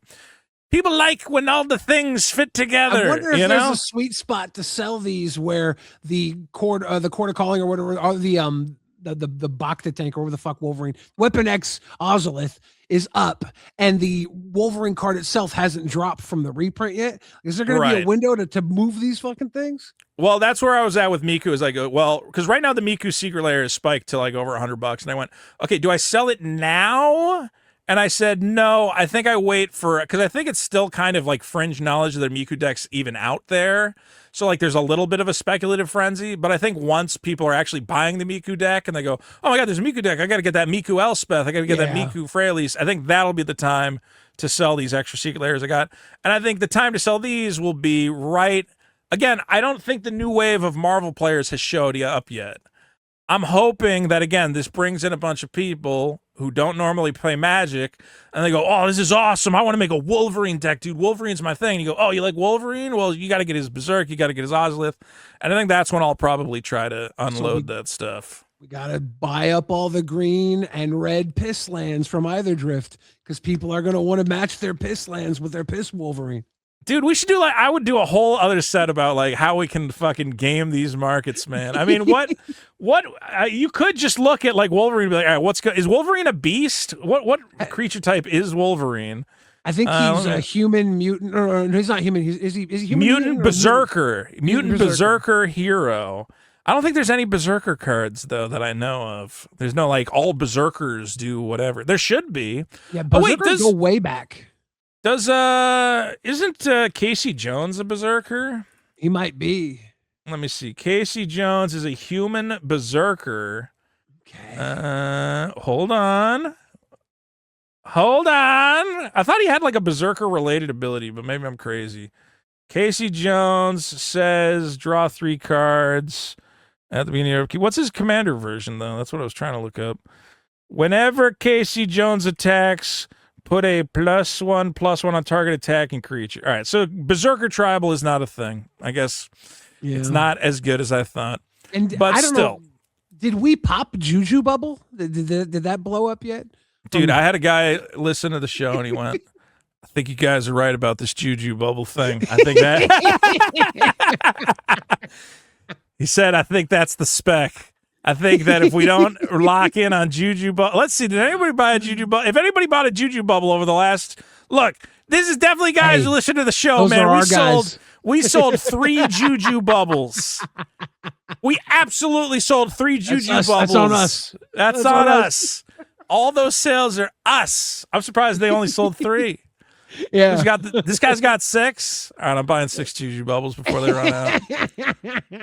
Guys, this has been Rhystic Study Hall. Don't forget to check. I'm at youtube.com/Vito. Come to whatnot.com/invite/Vito. Get $15 off by shopping on my Whatnot store or anyone's Whatnot store. Billy, where do we find you? You can find me at Billy the Fridge on Twitter, Instagram, YouTube, all that stuff.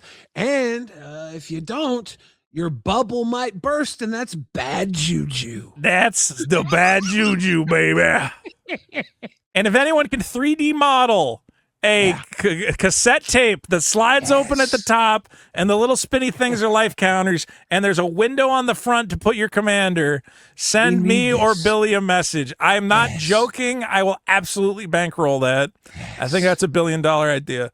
All right, guys. take care of yourselves, pet your cats, call your mother, pay your taxes, and keep playing Magic.